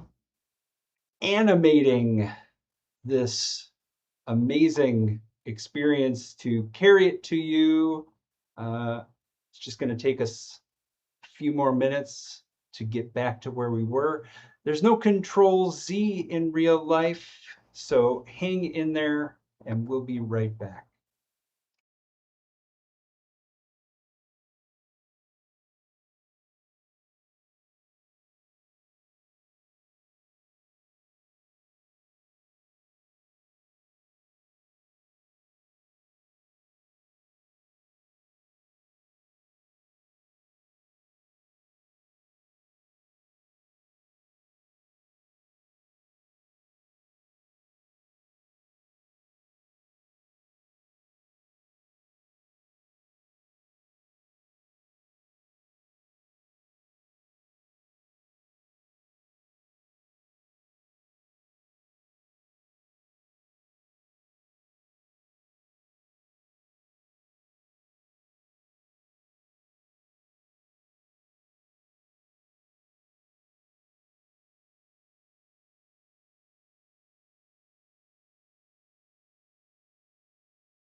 Welcome back Okay. to Wise Up on Air. Hey, here with the team behind the sound for Metal Eden. We're excited to pick up the thread where we left off before the break. I hope everyone took care of their business and enjoyed the time in between, and we are ready to jump back into it. We left off talking about weapons design. We had gone deep into the layers across several different weapon types, and we were just about to unfold the dynamic reverb aspect that is being modified based on information that's gotten from raycasting to the ceiling and to the extent of the room to drive dynamic parameters in the reverb. So let's go hands on with it now. Thanks, team, for reviving this workflow for us. You ready? Yeah. Yeah. Yeah. So before the break, what you heard were tails, but now we can hear them together with the reverb that's applied on the. It's actually not driven by the ray tracing. It's done manually using audio volumes. I see. And together the tails and together with the weapons, actually what's happening, they blend together very nicely. And whoops. And here comes the thing that I've been talking about before the break, is that it's actually not a bug when it's like picking up those smaller corners as interiorish, because you get that interiorish early reflection flavor together with the exterior reverbs, right? So it's actually pretty cool, and it can change, Yes. more dynamically, actually, which is pretty cool. Oh, that is cool. I hear it over here. Sounds great. Yeah, let's just check that corridor again.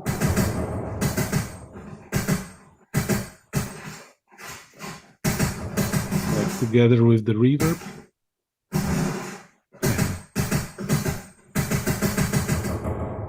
Yeah. Hell of a slapback. Yeah, actually the reverbs, shout out to Filip. He did a great job on creating and selecting the early reflection samples and tweaking the reverbs. Yeah.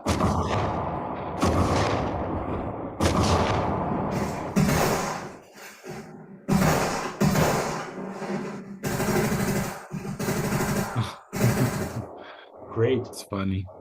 Okay. Soloing Yeah. just the reverbs here tells such a clear environmental story about the space that's dynamically changing. And you said a combination of volume versus parameters, and we're really talking about, I guess, the 7th and 8th layer to that weapon sound design that you were showing off, where you have multiple sounds being triggered from the event level, but then you've got these additional layers of reverb that are contributing to that overall sound. Yeah. Cool. Yeah. So, question coming in from the chat. Thanks again for folks who hung in with us over that station break. From Smart LP, I'd be very interested to hear about the significant differences that you notice comparing the workload and task between Valor Mortis and Metal Eden. Is there a comparison to be made across these different games and the way that you work? Interesting question, to be honest. It's very in my case, it's very different because for the Metal Eden, I've been part of the team across across the core production timeline. Before the team had to be shrink down, Yes. unfortunately. So I was pretty much for the 3 years I was part of the team with Viola, Jasper, and Piotrek Malinowski, and yeah, and then came back at the end to help Viola and Filip ship the game for the mixing part, bug fixing part, and doing whatever we could for the and cutscenes, and doing whatever we could to make it the best quality. But I would probably say that the a lot of effort on the audio side was put during that main production 3 years production cycle, because a lot of that effort we've seen it went through when we came to at the end when we came to mix the title, because we already had a lot of stuff in place, a lot of all that awesome content we can hear today in the game was made during that production time, and Yeah. we just had been able to just have this final kick and push and mix it to have this good presentation overall, because it wasn't like going through before. And Valor Mortis, it's a very different game. It's also FPS, not FPS, but first person game. But the core focus on the Battle Eden is more more gathering from the boomer shooter genre, I would say. Yeah. And Valor Mortis is like basically about bringing, if we're talking purely gameplay stuff, is about bringing the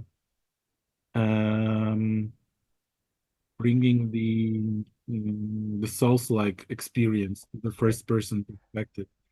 So the game is very different. The Souls-like mechanics impact a lot our work, how we deal with the sound design there. It's also Wise, so maybe soon Wise up on there. Who knows? Hey. So yeah. So the Souls-like mechanics and the overall vibe like impacts a lot how we approach that. So the overall approach is very, very different.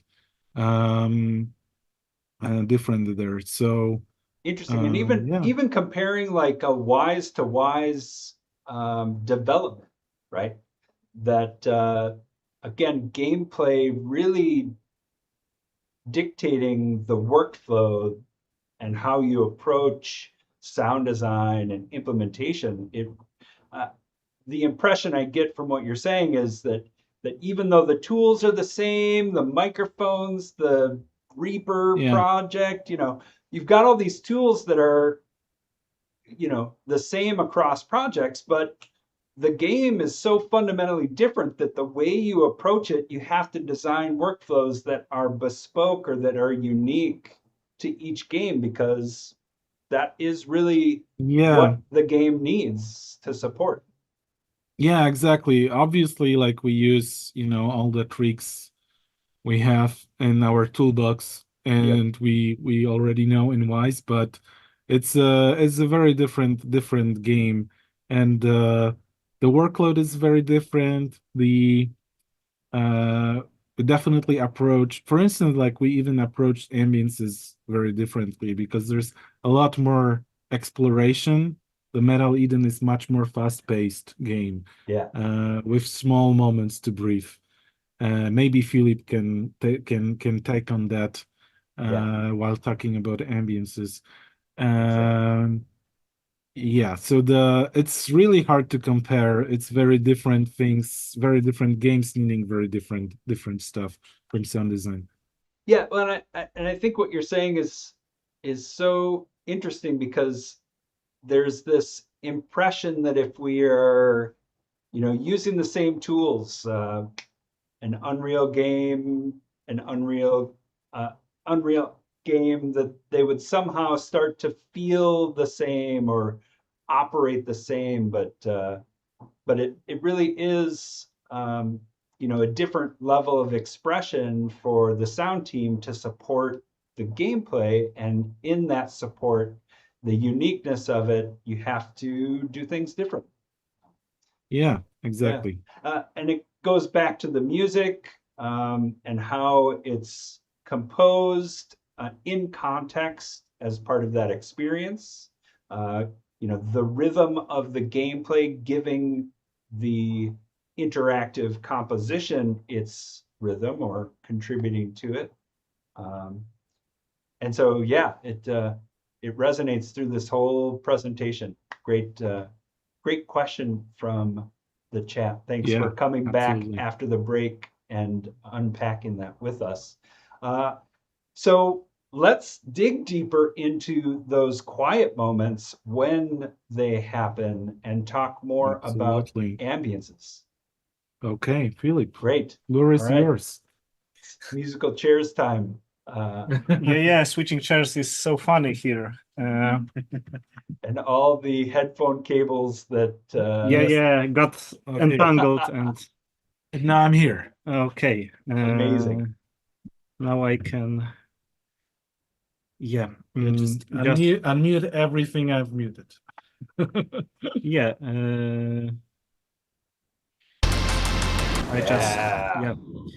Otherwise, the game is very loud. So now you have proper level. Perfect. Yeah. Great. That's it. You can hear. Yeah, you can see it. Yep.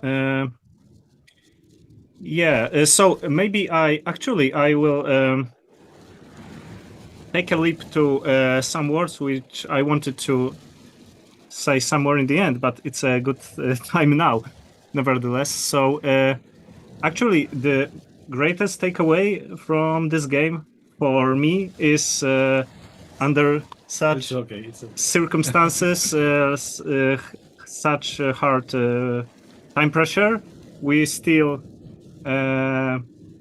made it somehow to stay friends. And I actually didn't say it in the beginning, but I'm still working with Marcin for Valor Mortis. He's senior sound designer. I'm sound designer, so you never know which project can go a long way in your life, and this is one of those. Okay.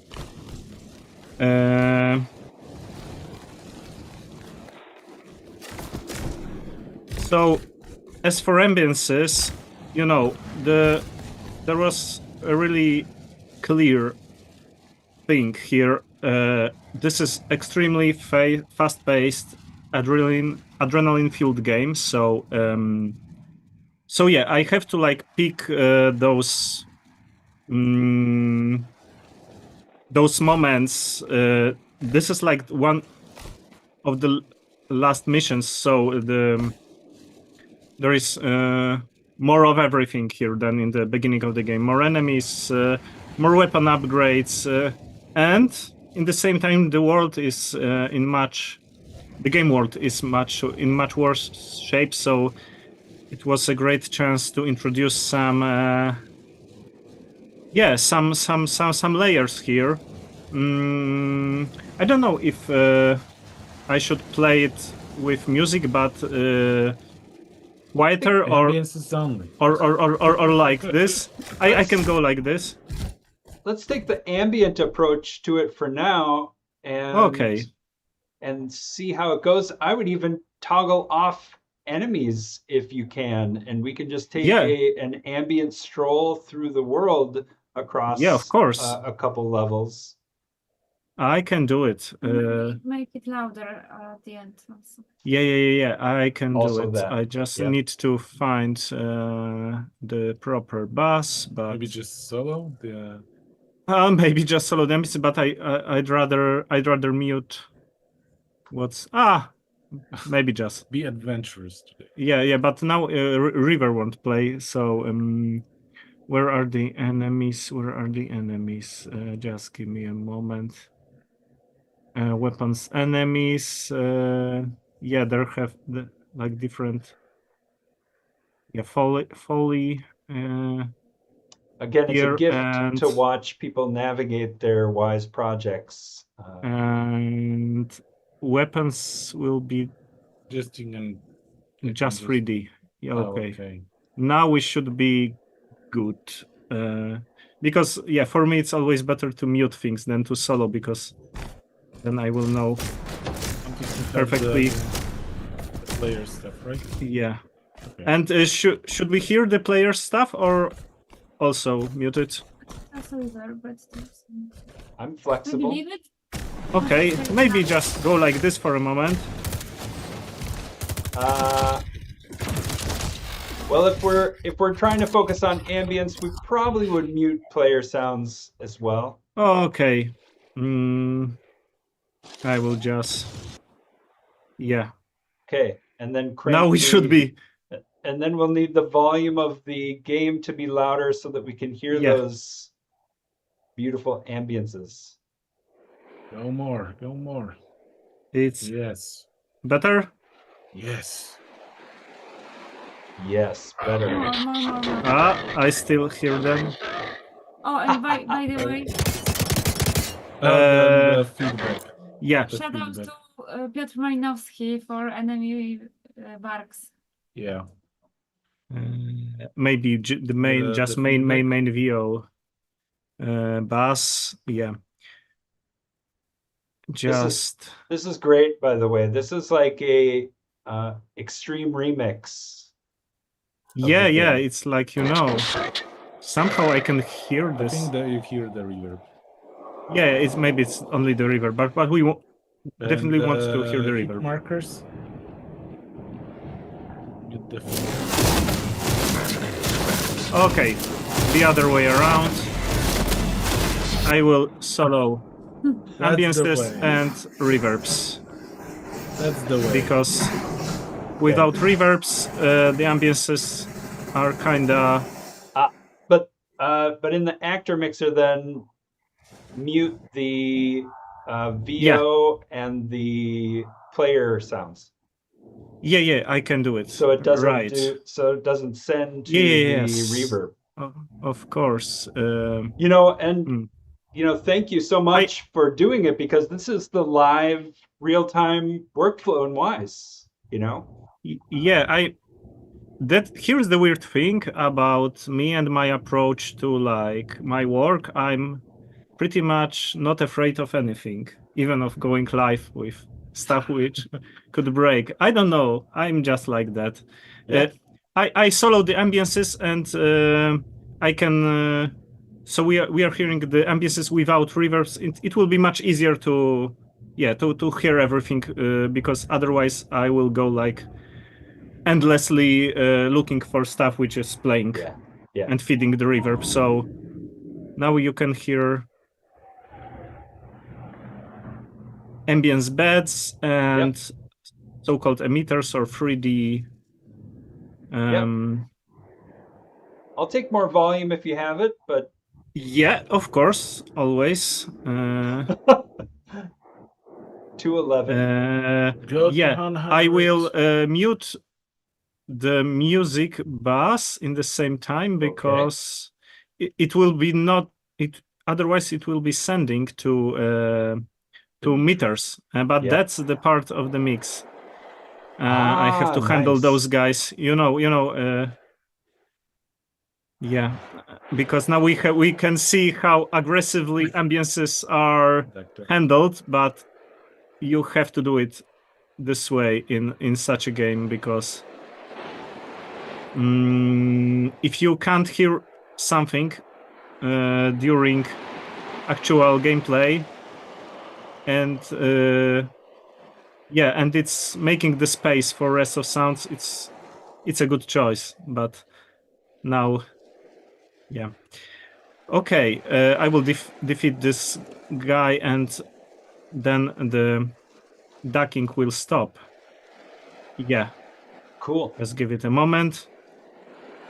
Yeah, you can hear how And it's back. how Yeah, that's yeah, an because it's aggressive it's- ducking.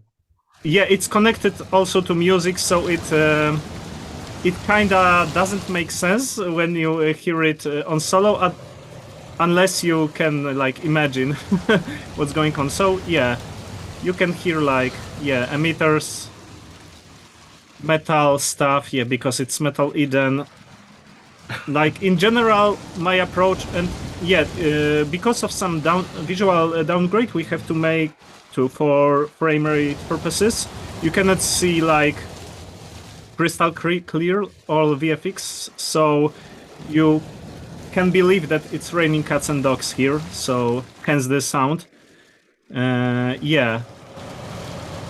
The soundscape of destroyed, eroded planet. Actually, that was, the challenge. You are entering the final production cycle, Yeah. like the last 4 months after there was pretty much on only Viola and one sound designer for like 1 year and a half. So how to pick up all of this and follow and make like the last layer ambiences somehow relatable to this world. So I picked up my favorite at first I have like the very precise briefings from producer, from art director, from Viola, because she's audio director, and I picked up my favorite like aesthetic choice, which is contrast. I didn't use pretty much any clearly sci-fi related sounds. It's more, as you can hear, industrial humming, kind of David Lynch stuff in interiors, like rain metal moans on exteriors. Yes. And this way, I managed to cut through, because those sounds are, in their nature, very different from all other designs. You mentioned David Lynch, and it makes me think of Alan Splatt, and actually he's my top hero. Yep. and he Kroger, and yep. Yeah. A Sound Mountain. There's a great vinyl out there in the world of Alan and Anne's work as well, so folks jump into that. Actually, maybe it's a bold statement, but I think it's true that I decided to become sound designer because at first I wanted to like record music, be a record engineer. When I watched Eraserhead, Mulholland Drive, Lost Highway, and Twin Peaks in a row, and then because someone told me that it's like a very I was into like surreal mood heavy cinema, and I'm into it to this day. Totally. Even the simplest sound can do something like emotionally, because there is not pretty much any fancy processing on any of those designs. Actually, like, going to game audio after a decade of working on cinematic feature films, Netflix series and such in a great Polish post-production facility, Dream Sound, I had like vast library of my own recordings. Some libraries I bought in the meantime, and you can go a long way just knowing your source. And then in the situation like this, when there is very little time and practically no time for like sourcing sounds, like recording, field recording, you can always trust what you have on your 8 terabyte storage of sounds. Yeah, well, the best sounds are the ones that you can access because you lived them and you know what they represent, what they mean. Yeah, and here's another example of very Lynchian. I don't like those, those words like Lynchian, Orwellian, but still it is kind of Lynchian. Sure. Lynchian ambience in Orwellian world. What does it even mean? But yeah. So yeah, and technically it was very simple. Using spatial audio objects like spatial audio volumes, portals, room components, playing. I go very heavy with ambience beds. I know it's not the most modern approach to rely to like bake things into layered ambience beds, which are like playing like multi-channel. But in such short amount of time, I thought it would be much more intentional, because I definitely had to have time for testing. Yeah. Because I was like designing ambiences and mixing the game alongside with Marcin, who was debugging stuff and adding flavors to weapons. And so I was constantly split between two roles here. So going with something pre-rendered, when eventually it plays its role. Yes. I know it's not most modern approach, but but I think my task was to like deliver something which make this world alive. So and I don't think that the modernist approach where you're positioning things based on objects in the world, or filling out the soundscape in a way that has all of this positional information is necessarily the right fit for everything. So I mean, again, it's a testament to your aesthetic and prioritization of design tasks that you adopted this simple approach, which is effective in this context. Yeah, but still you can hear like quite a lot of emitters, like hear those debris floating and stuff. Some of those eerie moans are also positioned around this room. Cool. But like in general, the ambience bed pass, because I didn't want to like fill this world with anything to just have something. I wanted, because one more time I can add this, that because of time constraints I have to add value with every sound, not to add noise. That's right. That's right. So well, Smart LP says Lynchian ambience in an Orwellian world would make a wonderful headline. And but I wouldn't. It's it's kind of funny for me to use, because you can use such comparisons to the point where they don't mean anything. And They actually, stop it's making sense. Yeah. yeah, and actually that's Just become buzzwords. that's huge thing in for me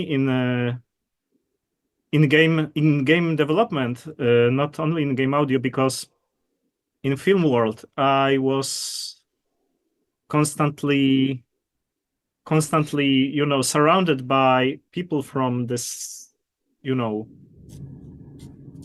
pretty much same pillars, or very similar.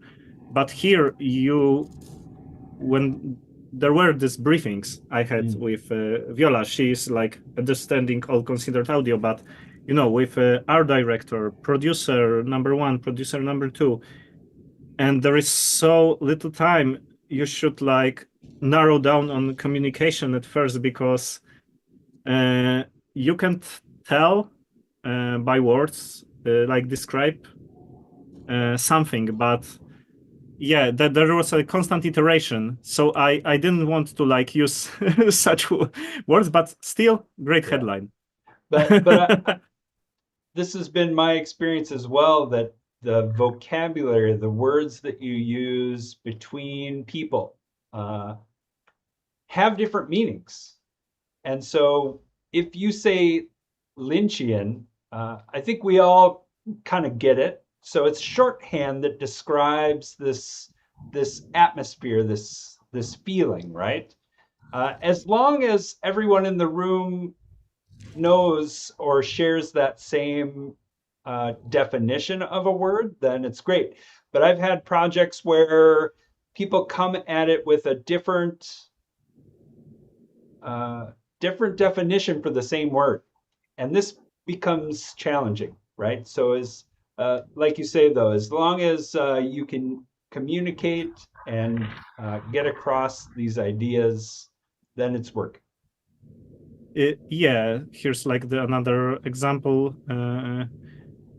with some nice randomized debris. Yeah, and actually, as you can hear, it may seem that it's coming from the reverb of the space, but actually for like intentional purposes, for like creating the mood, not relying on Emitter side in every place on systemic solutions, I printed some sounds with reverb, with early reflections, and especially sounds which are driving the space easily, like falling debris, any transient heavy sound. Yep. Because still having a time constraint in terms of testing all of this and mixing. Yeah, right. Some sounds, because there is a huge difference between mixing stuff like reverb, delay, anything in between to the sound, and sending the sound into the aux bus like it's in Wise. So those sounds are still being sent to reverb, to game defined auxiliary sense, but still they have this imprint in them.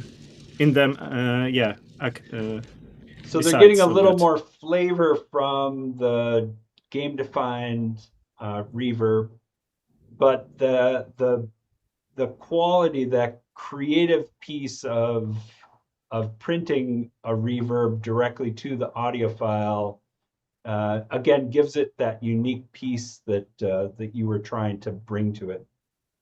Yeah, but it's hard to tell that it's some general principle of mine, because every game is different. And as Marcin mentioned, like the game we are working on currently together under leadership of another sound designer, Oscar, Valor Mortis, is vastly different in terms of aesthetics. And so sometimes when you share those sounds between much more environments, it would it wouldn't be the wise choice to like print any very readable space into the assets. Right. But in Metal Eden, the world is quite simple. The level design in terms of you have interiors like Tails work, like Marcin already covered it. It's it was enough like to divide those exterior and interior spaces into like 3 different volume tiers, let's say. Yeah. And so it's much easier to predefine some printed reverb here. Okay. Możesz jej zabiec K po prostu. Okay. Viola just sold me the long forgotten ultimate cheat to kill instantly everyone on your screen. So it will be much. Yeah. Here another metal. It doesn't sound like Eden. Maybe like something more ominous. Or like hell. Yeah. And actually, because we are in game audio domain, I said David Lynch, but from the game audio world, my ultimate hero, and I think like for many sound designers out there, is Martin Stig Andersen. Like his, it's such a wide known thing, like how people love his work. I'm no exception in that, and yeah. Big fan over here as well. Playing actually replaying Inside when designing, because I actually done that, not maybe entire game, but replaying Inside while starting the work on Metal Eden. Yeah. Even though those are like such different games, but the mood, I can see something relatable here. Oh, absolutely. So yeah, that was a huge inspiration also. Amazing. Yeah, these are games with soundtracks that that embody the worlds they're created for. So I think. Yeah, and here's much harder rain, because you can see this actually raining. The rain is it's like actually everything which is connected to elements like fire, water. It's the ultimate nemesis of sound design because of noise component. And actually, in terms of rain, here comes like my another hero now from film side. It's Mark Mangini. His work on Blade Runner 2049. It's actually very relatable in terms of mood. But the quality of wetness, not noise. Yeah. Splashiness. I don't know if it's even a word. Yep. Because wind and rain can do so much interaction with. You can hear like the metal, the splashy thing, and the wind. Yeah, the wind, the other element. It's not existing like by itself. It's always interaction with some surface. Yeah. Now we will go to arena, so it will be pretty long. But yeah, but I can kill those guys with this hyper cheat. Hyper cheating, like Like hyper. I should. Yeah, maybe. Okay. Okay, question from the chat. Don't think too hard about it. Philip, the best implementation of rain in a game that you can think of right now? Oh. That's nice. I don't know what to say. Alan Wake 2? Yeah, nice. Yeah, Nice. Alan Wake. That's. Yeah, I think Alan Wake 2. Marcin reminded me what is my ready to go inspiration for mood, and especially rain. Yeah, because the whole topic is a very, very nice topic for me, like the inspirations and stuff. Yeah, I think the best inspiration for me is Alan Wake 2, definitely. Like what the guys in from Remedy did, and you heard like the state working, like filtering the ambiances with a variety of rain in Alan Wake is kind of astounding because it's raining constantly. Here it's like the one mission or maybe two with heavy rain, but in Alan Wake 2 it's pretty much half of the game. You heard like a very nice low pass. You just said something and it reminded me of a game that should be on the top of the list for this question, and that game is Heavy Rain. I use that word, but definitely. Good question. Thanks for that one. That was amazing question. Andre also mentions that your approach of baking reverb and adding it to the send is a technique that they're using all the time, and just some folks following along and keeping us on track. That fan sounds amazing. I want to do one more thing because showcase. I can dock it.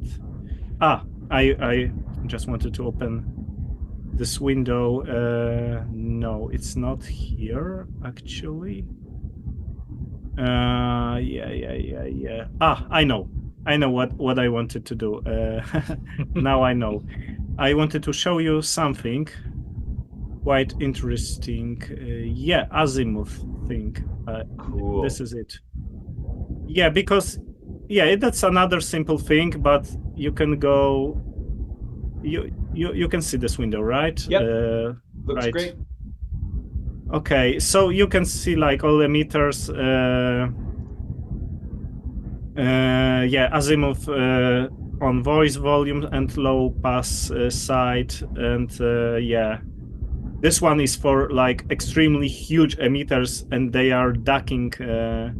They have this separate structure, and they are ducking all other emitters because this world so big. is Yeah. Yeah, Amazing.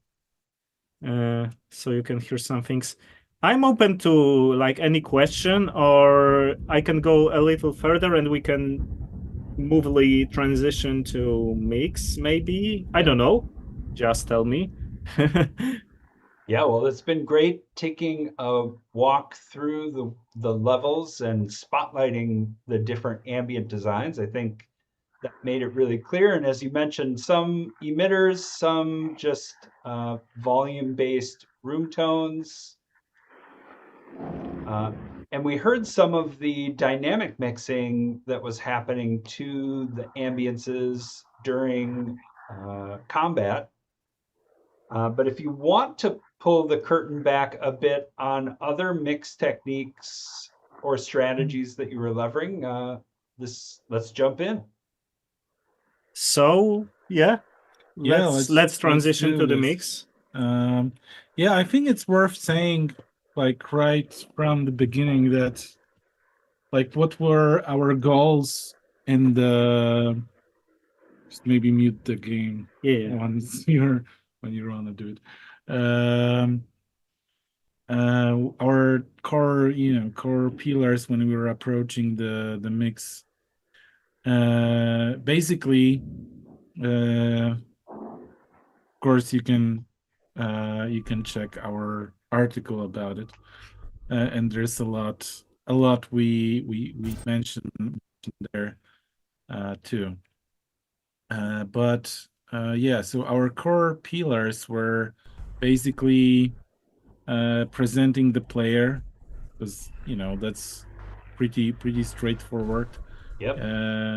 It's probably one of the most important aspects here. You're the player, so you need to hear your actions, right? Yep. So That's one thing. The other thing is the clarity, basically clarity and information. We wanted the player to understand what's happening in the moment to moment in combat, in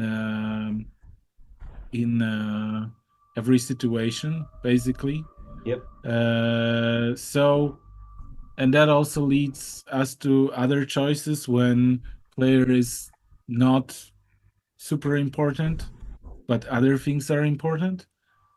And also all that is driven by the music. So, we didn't want to obliterate the music. We had to somehow integrate all that cool sound design and all that stuff on top of the music, and somehow do that in a way that you don't lose that relentless pulse of music and awesome, awesome techno vibes that Viola did here. So those are the basically like core principal ideas that were like our core mindset here. And in terms of tools, what we're gonna start with, Filip? Meters, probably. Yeah. The meters were like the very basic. Probably the main thing.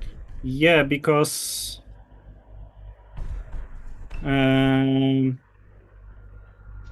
what you mean you is cannot start mixing at first without like the basic set of tools. And the basic, I mean, you can go like more and more with much more bold solutions later, but we started with this all encompassing approach with meter structures. Yeah, that was probably like a first thing we did. Yes. We started mixing. Yeah, so basically that's maybe I can. And you mean the measuring of a meter's volume and using that as a game parameter.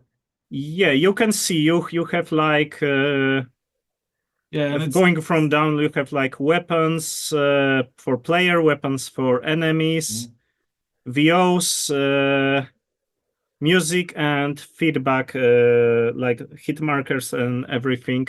Yep. Which are split to bands, and this is like the general technique. You have this summing bass with Wwise meter. It's like the summing, and then you have it split. You have to dock you can those switch. views. You have to dock the view. We can't. Yeah. They can't see the. windows. Yeah. Just saying. No floating Sure. views, but No yes. floating windows. Yeah. Oh, sorry, everybody. My bad. You got this.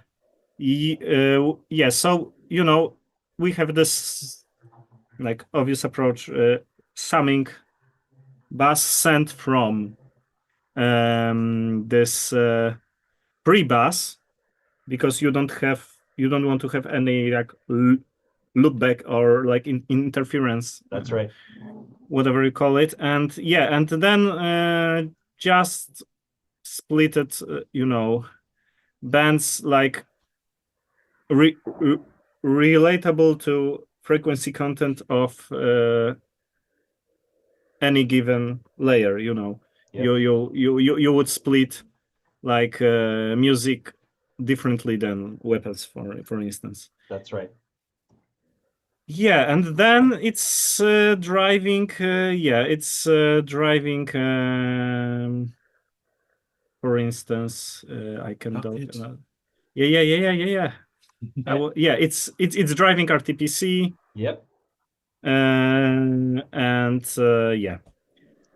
it goes back to, for instance, this is like the feedback. So hit markers and kill markers all kind of user experience UX sounds Yep. are I think only like narrative VOs are more important in term of hierarchy. Like feedback sounds are also on top of music, but very smoothly. Here is the music, so I will dock it in a moment. We have it. I can close this window, and now we have. So, sorry. Here's the music summing bass, and you can see like different RTPCs going back here. Also like EQ presets used for like I also show that it for different bands. Because obviously you have to do it the other way around on the bass level, which you want to DAC with this data. And I think and it goes like that. Yeah, exact.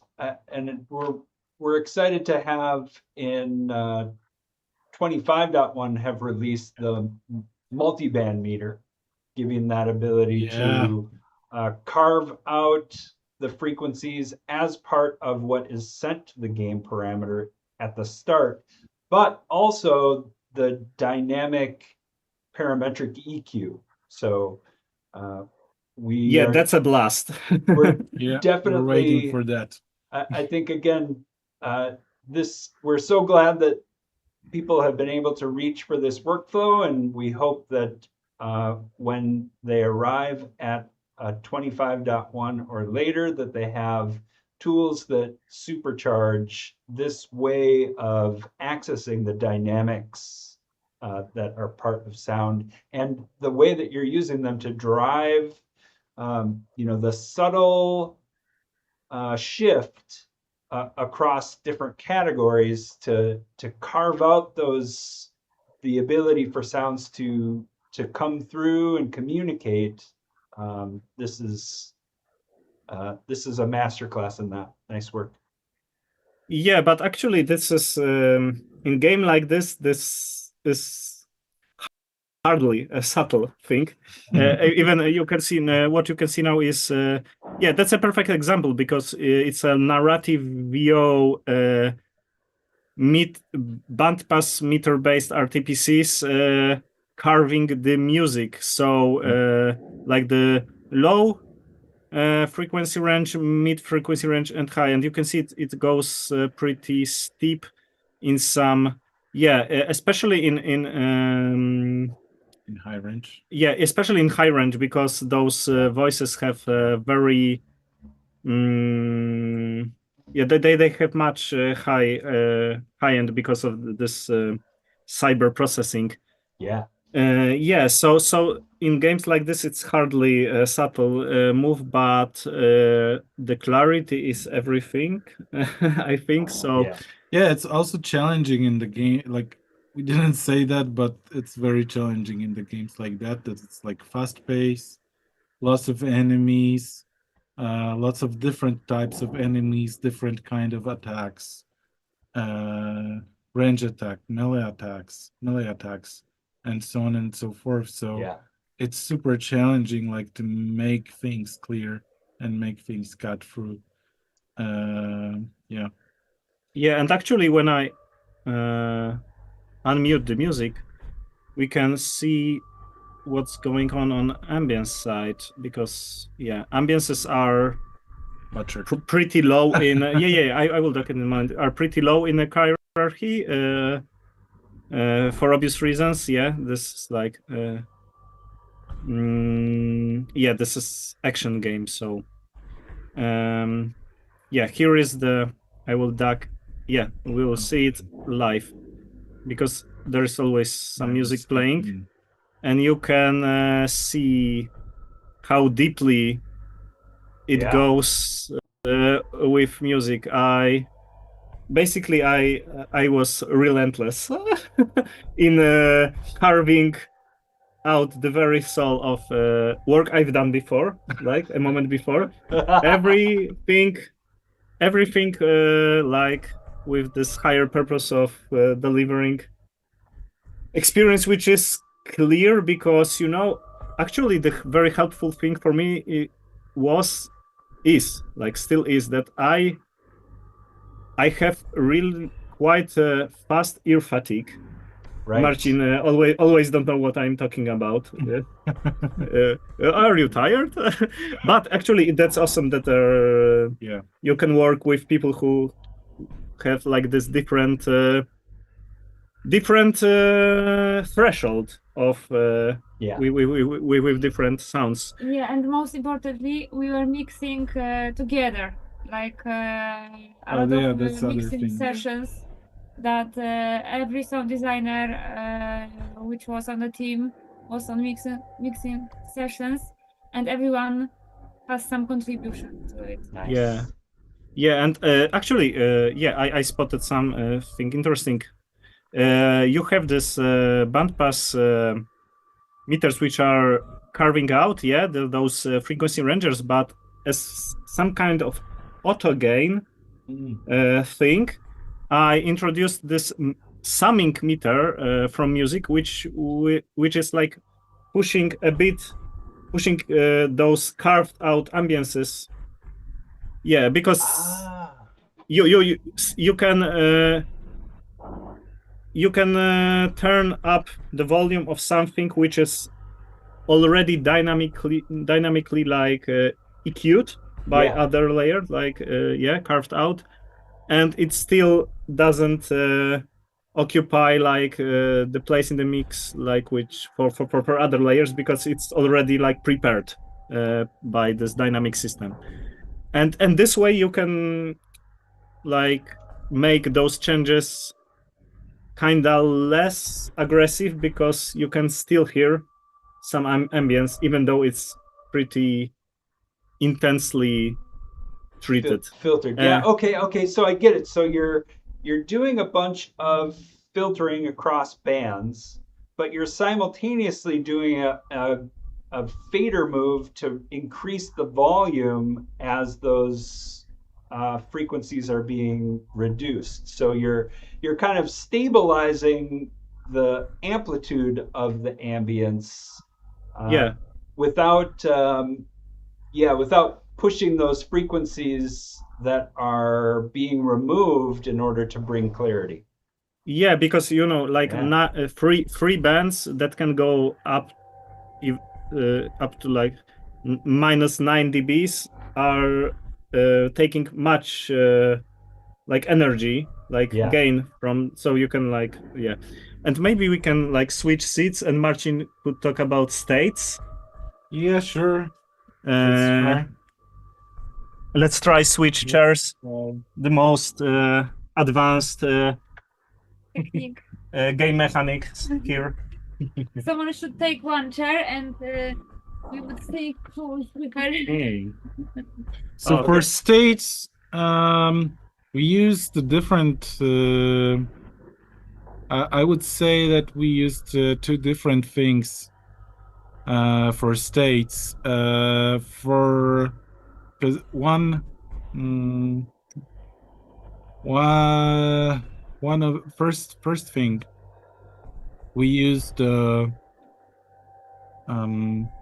location based states. Like this ones, Those are like pretty much music gameplay triggers. Yeah.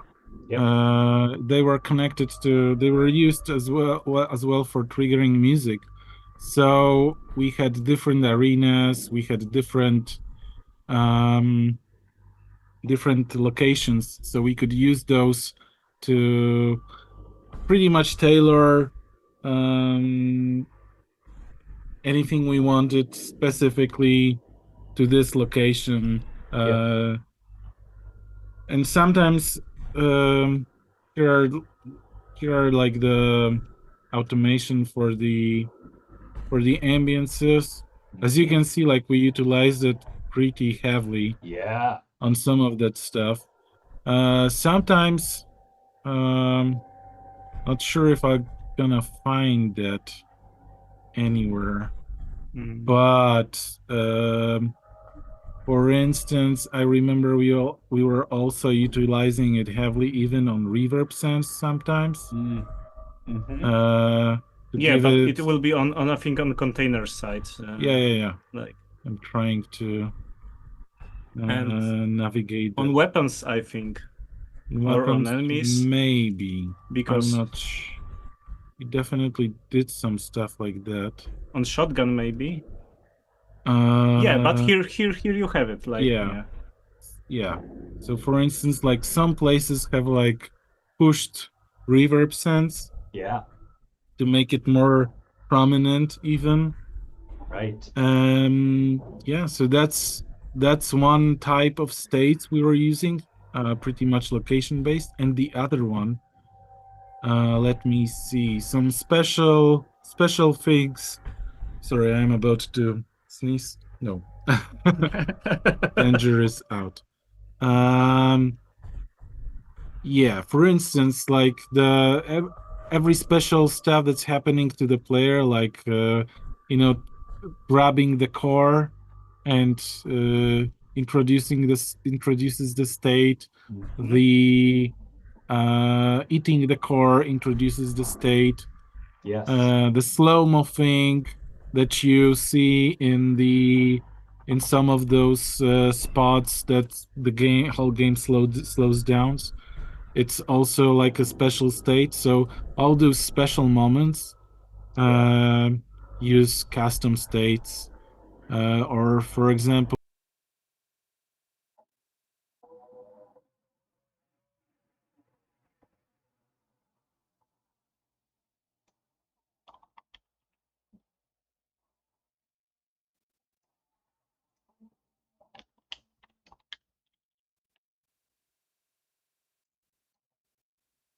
Lost you.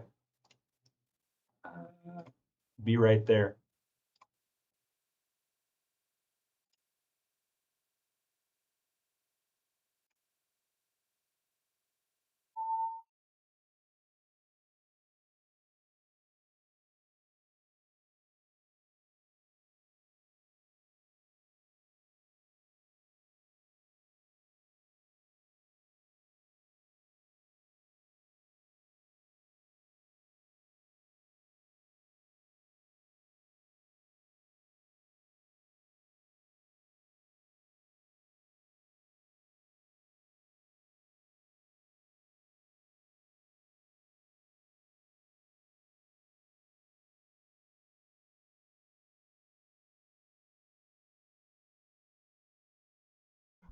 We're back and jumping right back where we left off, talking about states. Go. Yeah, so basically to focus the player, we used those special kind of states to focus the player on the current situation, separating from the ambiences and situation, giving the overpower feeling, for example, or even like switching the focus narratively. Like for instance, when you're like in the ball ball mode, it's a little bit different than it's kind of like third person state. So we're treating it differently. We're planning things a little bit differently based on that. Yeah, That makes states. sense. No, and I think it's so cool to see the level of detail you go to, but really it's about having those states wired in on the game side so that you can have them within reach, within Wwise, and you can say, oh, in this moment, I want to modify the sound again to focus on something or to allow something else to breathe. And so, yeah, it feels like you made the right decision to bring those over to Wwise so that you had those controls when it came time to mix. Yeah, and it's actually super, like, we oftentimes we even did that during the mixing sessions together Yeah. while we were playing, because it's like super sim like oftentimes it's super simple. Like you can even use one event to trigger those states, Yeah. and sometimes switch them off with the delay. It's That's just it. enough. You don't Yes. even need a stop event oftentimes. It's almost for like that. an auto ducking of sorts. You know, you're kind of Yeah. tapping the state on, tapping the state off after a duration, and Yes, all of the like cool a stuff. snapshots on mixing desk. Like Yeah. it's Yeah, and it's perfect. Like, and you can do with like pretty much across all the you can use it across the whole project to modify everything you. Yeah. So that's Amazing. super cool. And I wanted to add a shout out to guys who are helping me putting those location triggers for all of those location Yeah. states. Like Szymon, Pasiuk, and Adam, Sikora, and Alberto, and Jakub Woźny. Nice. Hearts Yeah. to you, Wouldn't guys. do it without you guys. Unsung heroes on the development side. Nice one. Hey, I'm going to Yeah. pull it back for a second to a couple questions that came in. Simon Vicklin is still with us there in the chat. Awesome. Rolling it back to ambiences a bit. You know, a lot of unique architecture, big machines in the room, centerpieces. Were there a lot of unique emitter sounds made for them? actually yes. You know, the main reason is like what you can see, but actually it's always great thing when the project aligns with your own aesthetics. So as I said before, I grew up as professionally as a sound designer with much love to Alan Splett, Alan Kreber, Martin Stig Andersen, and many other heroes. So yeah, a lot of those tropes like aligned with this Metal Eden world. So it was really, I don't want to say easy because it's never easy, but it was a real pleasure to design those variations. And of course I have to be smart about it, but I use many of, you know, I share a lot of assets between different environments, but they, yeah, just using this feature that you can copy the container, but it's still it is still relating to same source files, so I'm not adding up the content to the game. And you can do a lot of stuff with low pass filter, high pass filter, pitch, and I'm a huge fan of the most simple. Actually, let's show yeah. some Filip. Let's show some ambience events, because you went quite crazy in some cases. What should I open? Maybe I will find this. Yeah, because but that's the thing that I am still learning, but I was learning heavily during this development, and for any reason I decided, and you know, in the end all of this is working. For any reason I decided to do this huge events when I have everything set up, because for any reason I can make the most stupid mistake in some, you know, a readable thing, but in things like this I'm kinda good in not making mistakes. But now I realize that you can also use like blend containers for sharing audio content with different treatment. You know, you can but here we go. I am resetting pretty much all parameters like pitch, filtering, and voice, and it looks overwhelming, but it's quite simple. Yeah, that's great. Resetting, setting, playing, and all of those have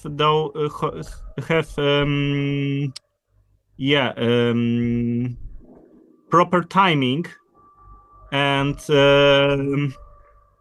you know, so it's because we have audio calling for Yes. room components and for emitters, so it's always picking up in a good distance, so I can use like slight delay to make this chain going in the right direction. But I know even for me now it's kinda crazy, but it's working. Yeah, I mean, I think that was a great illustration of the unique aspect of the lengths that you went to, and there's no wrong way to do this when it works. So looks great to me. Exactly. Yeah, it's but so about reusing the material versus custom one. Here's how Filip this is my way, but huge disclaimer, I won't do this that way, even though it's working like in all aspects. I won't do this that way now. Yeah, but it's part of my history in game audio now. Well, and thanks for sharing that history. Again, I think that we learn and grow, we find new ways, and that's part of the beauty of shipping. Is that we can have these times of growth, and then we can revisit and refine the way that we approach things. Nice. Another question. During gameplay, what types of DSP effects at runtime, besides low pass and ducking? Do you have? Is there any wild DSP that you're leveraging at runtime you want to point out? Check for overdrive state. Maybe it's driving some wild stuff, because there is this loop which is kinda well, that's interesting. I'm not. Well, that one is interesting because of the timers, but the DSP thing. Yeah. But... let's see. Where would it be? Was it this state, like overdrive VFX state? Yeah. You can check in. Is it referencing something? Oops, sorry. Crazy, because no.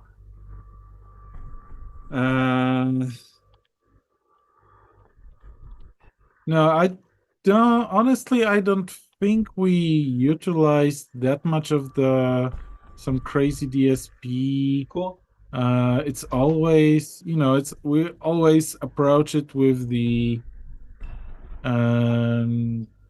we always approach it with care, I would say. Yeah. Even those events, those gargantuan events, they got much care. Because it's like EQs are cheap, but other effects, even reverbs, can go heavy on CPU, so you rather stay away from that normally. Yeah. Adds up fast. Sometimes we use some compression, some limiters here and there, as you can see. Yep. And EQ is probably like most hardcore, I would say. Yeah, hardcore EQ. Yes. But, Marcin could maybe dive deeper into that, but when you have, this was like my experience of getting hands-on first time into the project that if you have, and it's pretty much very similar experience to like getting into mixing stage with a film when you have all layers prepared with great talents. The same thing was here when I first listened to a lot of those sounds, music. The sheer quality is so good that you don't want to destroy it with any additional crazy stuff, and you can go really far using very simple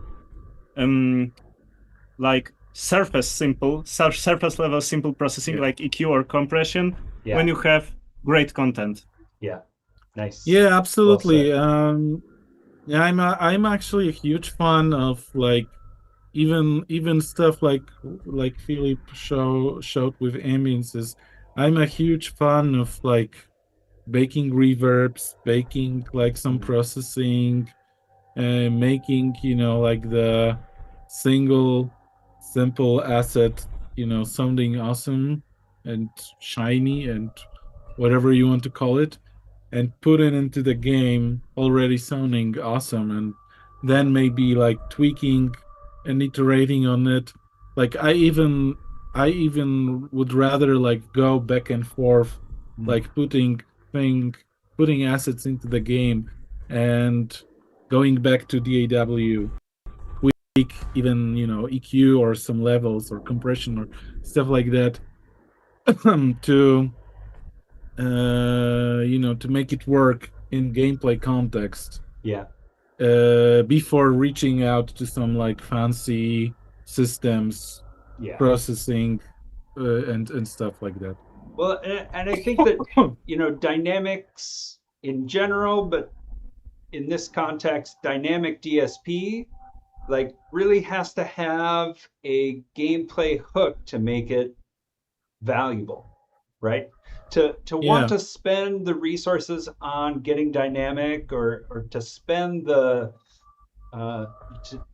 time creating a dynamic system with DSP, it has to be worth it. So if you're again leveraging something like the number of bullets that you have left to drive the, I don't know, speed on a flanger, like, and if that is like, and if that's selling the interaction between the number of bullets you have left and like whatever science fiction element that you need to be dynamic as part of that experience, well, okay, this is a good reason to reach into that dynamic DSP bucket and do something with it.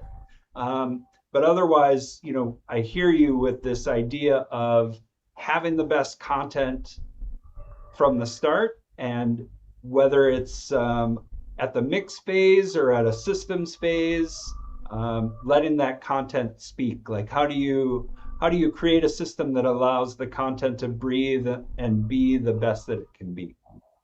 Yeah, and you have like such great inspirations on that field in a game industry, like before mentioned work of Martin Stig Anderson, like what guys in Remedy are doing. I don't know, Team Ed Dice and so on and so on. Like, you can stop in this game and, I don't know, like shoot some stuff and you can hear, or I don't know, listen to the rain in a language. You can hear that those are like nailed down source source recordings, source files, whatever you name it. But the magic happens like in intentional choosing and doing any processing you want, which serves the creative vision, and it should be ready to go. Yeah, and it's all in the gameplay, right? So if, like as you said, Damien, like if the gameplay you know, drives it for having that and taking that decision to use things like that in real time, then it's all good. But in that case, we felt like we don't need anything like that.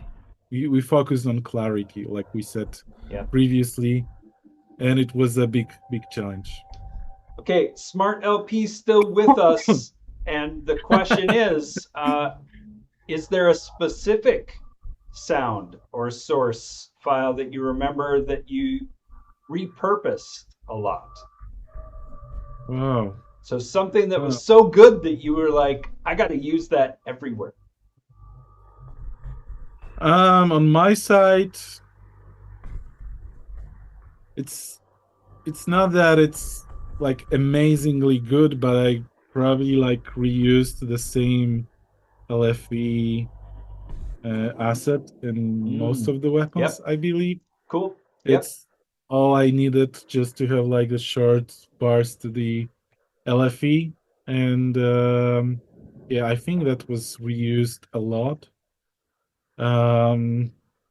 What else? Will we hear the sound of the big shrimp scattered throughout the ambience somewhere? Repurposed maybe as a music stinger? I think something like with the throwing the core, this sound maybe was. You did something like you use some other sound. Oh, You we know? used okay, I think I know what you're talking about. Like because during the mixing sessions, like we used like some creative, I would say, last minute sound design thingy that we repurposed. I think we You mean for Power Punch? yeah, for Power Punch. I think some layer from some weapon. We layered Was it from weapon? I think it was used in the Power Punch and in the core extraction and in the and some other impacts. I'm not sure. And in the explosion probably as well. Ah, nice. Like it has this. So yeah, like yeah, last minute sound design. That's it. I mean, we didn't want to. Maybe I won't find it. Maybe you won't find it. Yeah, it's too hard for me. But again, like this idea of, well, we know what our resource limitations are, right? We can only have so much sound in the game from a memory size on disk. And at the end of the project, they don't want you to add to that size on disk. And so you're very creatively, repurposing whatever you can. But also another idea came to my mind that slow-mo sound was used for tutorial. Oh, okay. Oh yeah. Beautiful. Yeah, you do things like that. You repurpose stuff. Yeah. Here and there throughout the project. Sometimes for placeholder purposes, and it stays because it's good enough. Yeah. Sometimes worth mentioning that it's much easier on Ambience side, is especially in such sci-fi, desolate, abstract world, because you can create palette of yours and it could like pretty much glue with the world, with the mood, but then you can like you can construct like layer things with those with those elements, and it's much easier because that's the way we are hearing the noise, the tone of the world, but it's much harder to I think to repurpose source sounds for very prominent effects like weapons or because right, because they're so specific. So. We're at a moment for another natural pause. So the question is, shall we take a station break and come back with more? Or are we ready to close the chapter and send people to the blogs for more details. What would you like to do? I think closing. I think we're good because we covered a lot, and we covered a really lot of things. And going further, actually, will be more of the same, but maybe in different contexts, but still the same. And It's people more can get of tired. hours right now. So I think we will be. Well, push people off to the rest of the blogs. We've been sprinkling them in, and apologies to Simon for not getting back to those voice-related questions, but dig into the blogs after the fact, and maybe those questions are answered there. And meanwhile, I just have to say, team. We can try to answer to this last question. Should we go back to it? Okay, here we go. You ready? Let's try to answer. All right, great. Are you ready? I don't know. We'll Okay, see. here it comes. So, Simon Vicklin, the one thing that struck me right away when I launched the game demo was the phenomenal effect work on the voices. It's so easy to go overboard, but with Bit Crusher and other crunchy effects, but you struck a nice balance between futuristic and organic. It's always intelligible, despite the heavy processing. Nice stereo effect too, very tasteful. Question though, did you cast and direct the voice actors? Did you have a vision for the type of effects that you'd put on the voice already in mind when you were recording these voice talents? So I wasn't present on the whole recordings, but before recordings were started, I was present at few meetings with actors, and I was present with Benedict Schneider, shout out to Benek too, with the conversations about it, how it should be directed. So I was present in this stage. And but back then I didn't know I will be sound designing them. But when the idea came that maybe I should try from voice, I already had this vision. I remember I was inspired, for example, with Aśka with the Ghost in the Shell movie. It was with the... Jak ona się nazywała? Major... Yeah. Ta główna? No, aktorka. I don't know. Scarlett Johansson. It's for movie. the movie, not the anime. I love anime more, Yeah. but I love her voice. Oh my God, I love her voice so much. And here it's, I remember I was listening as a reference to mix, to sound design Aśka's voice. And it's really, I really appreciate how voice in the movie sounds with the all context around. Yeah. I was also inspired a little by there is a similar person to the engineer there, like this person with these cables, you know. You mean in game world? Yes. In the movie world and in the game world, there is like this operator. Operator is in Metal Eden. Yes. So no, not the operator. But I mean, I was inspired by the one character more. I don't remember his name, but also I don't know. I just had this vision. But what really helped me to stay organic and also futuristic, because it was really the challenge, was just a lot of mixed basses, like they are called return tracks in Ableton. So I wasn't heavy processing the whole.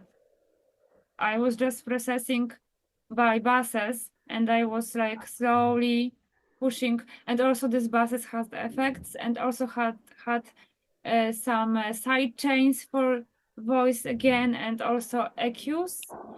So the main voice was usually only having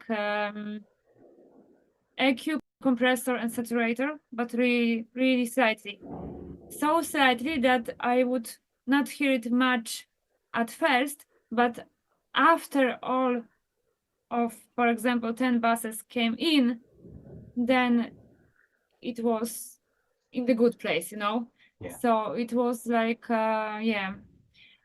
By the way, if you didn't see and hear, there is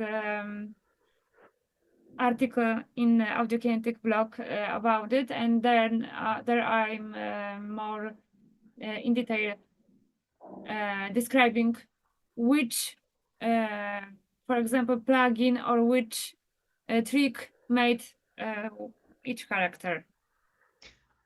Amazing. That's so creative, the way that you're leveraging all of these pieces as part of the voice pipeline and the voice design. Simon's still with us. He says the distortion on Aska's breathing is great. And so thanks for sticking with us here, Simon. We made it back around. And I think to all your questions, again, thank you to everyone in the chat who surfaced such great questions along the way. He says, great work on the game. Thanks for answering the questions. Folks, I think we landed perfectly. All of your experience today has been incredibly valuable to understanding what went into the sound and dynamics of Metal Eden. Those 5 blogs you wrote, again, something that everyone should take a look at and dig deeper into. Thank you for spending so much time here today and investing so much time in sharing this process behind making the sound, music, and dialogue from Metal Eden. It's been awesome. Nice work. Yeah, and I don't want to speak for Marcin or Viola, but I think we are all good about anyone, like, you know, writing to any one of us if anyone has some really like in-depth question, maybe not covered in articles. Absolutely. It's the best way. For Just questions, just put them in the comment under the video and we will answer. yeah, Awesome. Or find us on LinkedIn. Yeah, or whatever. Or put it Yep. in the Yeah. comments. Yeah. yeah, Hey, thank you for having Awesome. us. Yes. It's been a pleasure. and the Yeah. privilege. Yeah, and a Ah, privilege. Thank The you. privilege is mine. And again, you brought great content. So cool to see under the hood.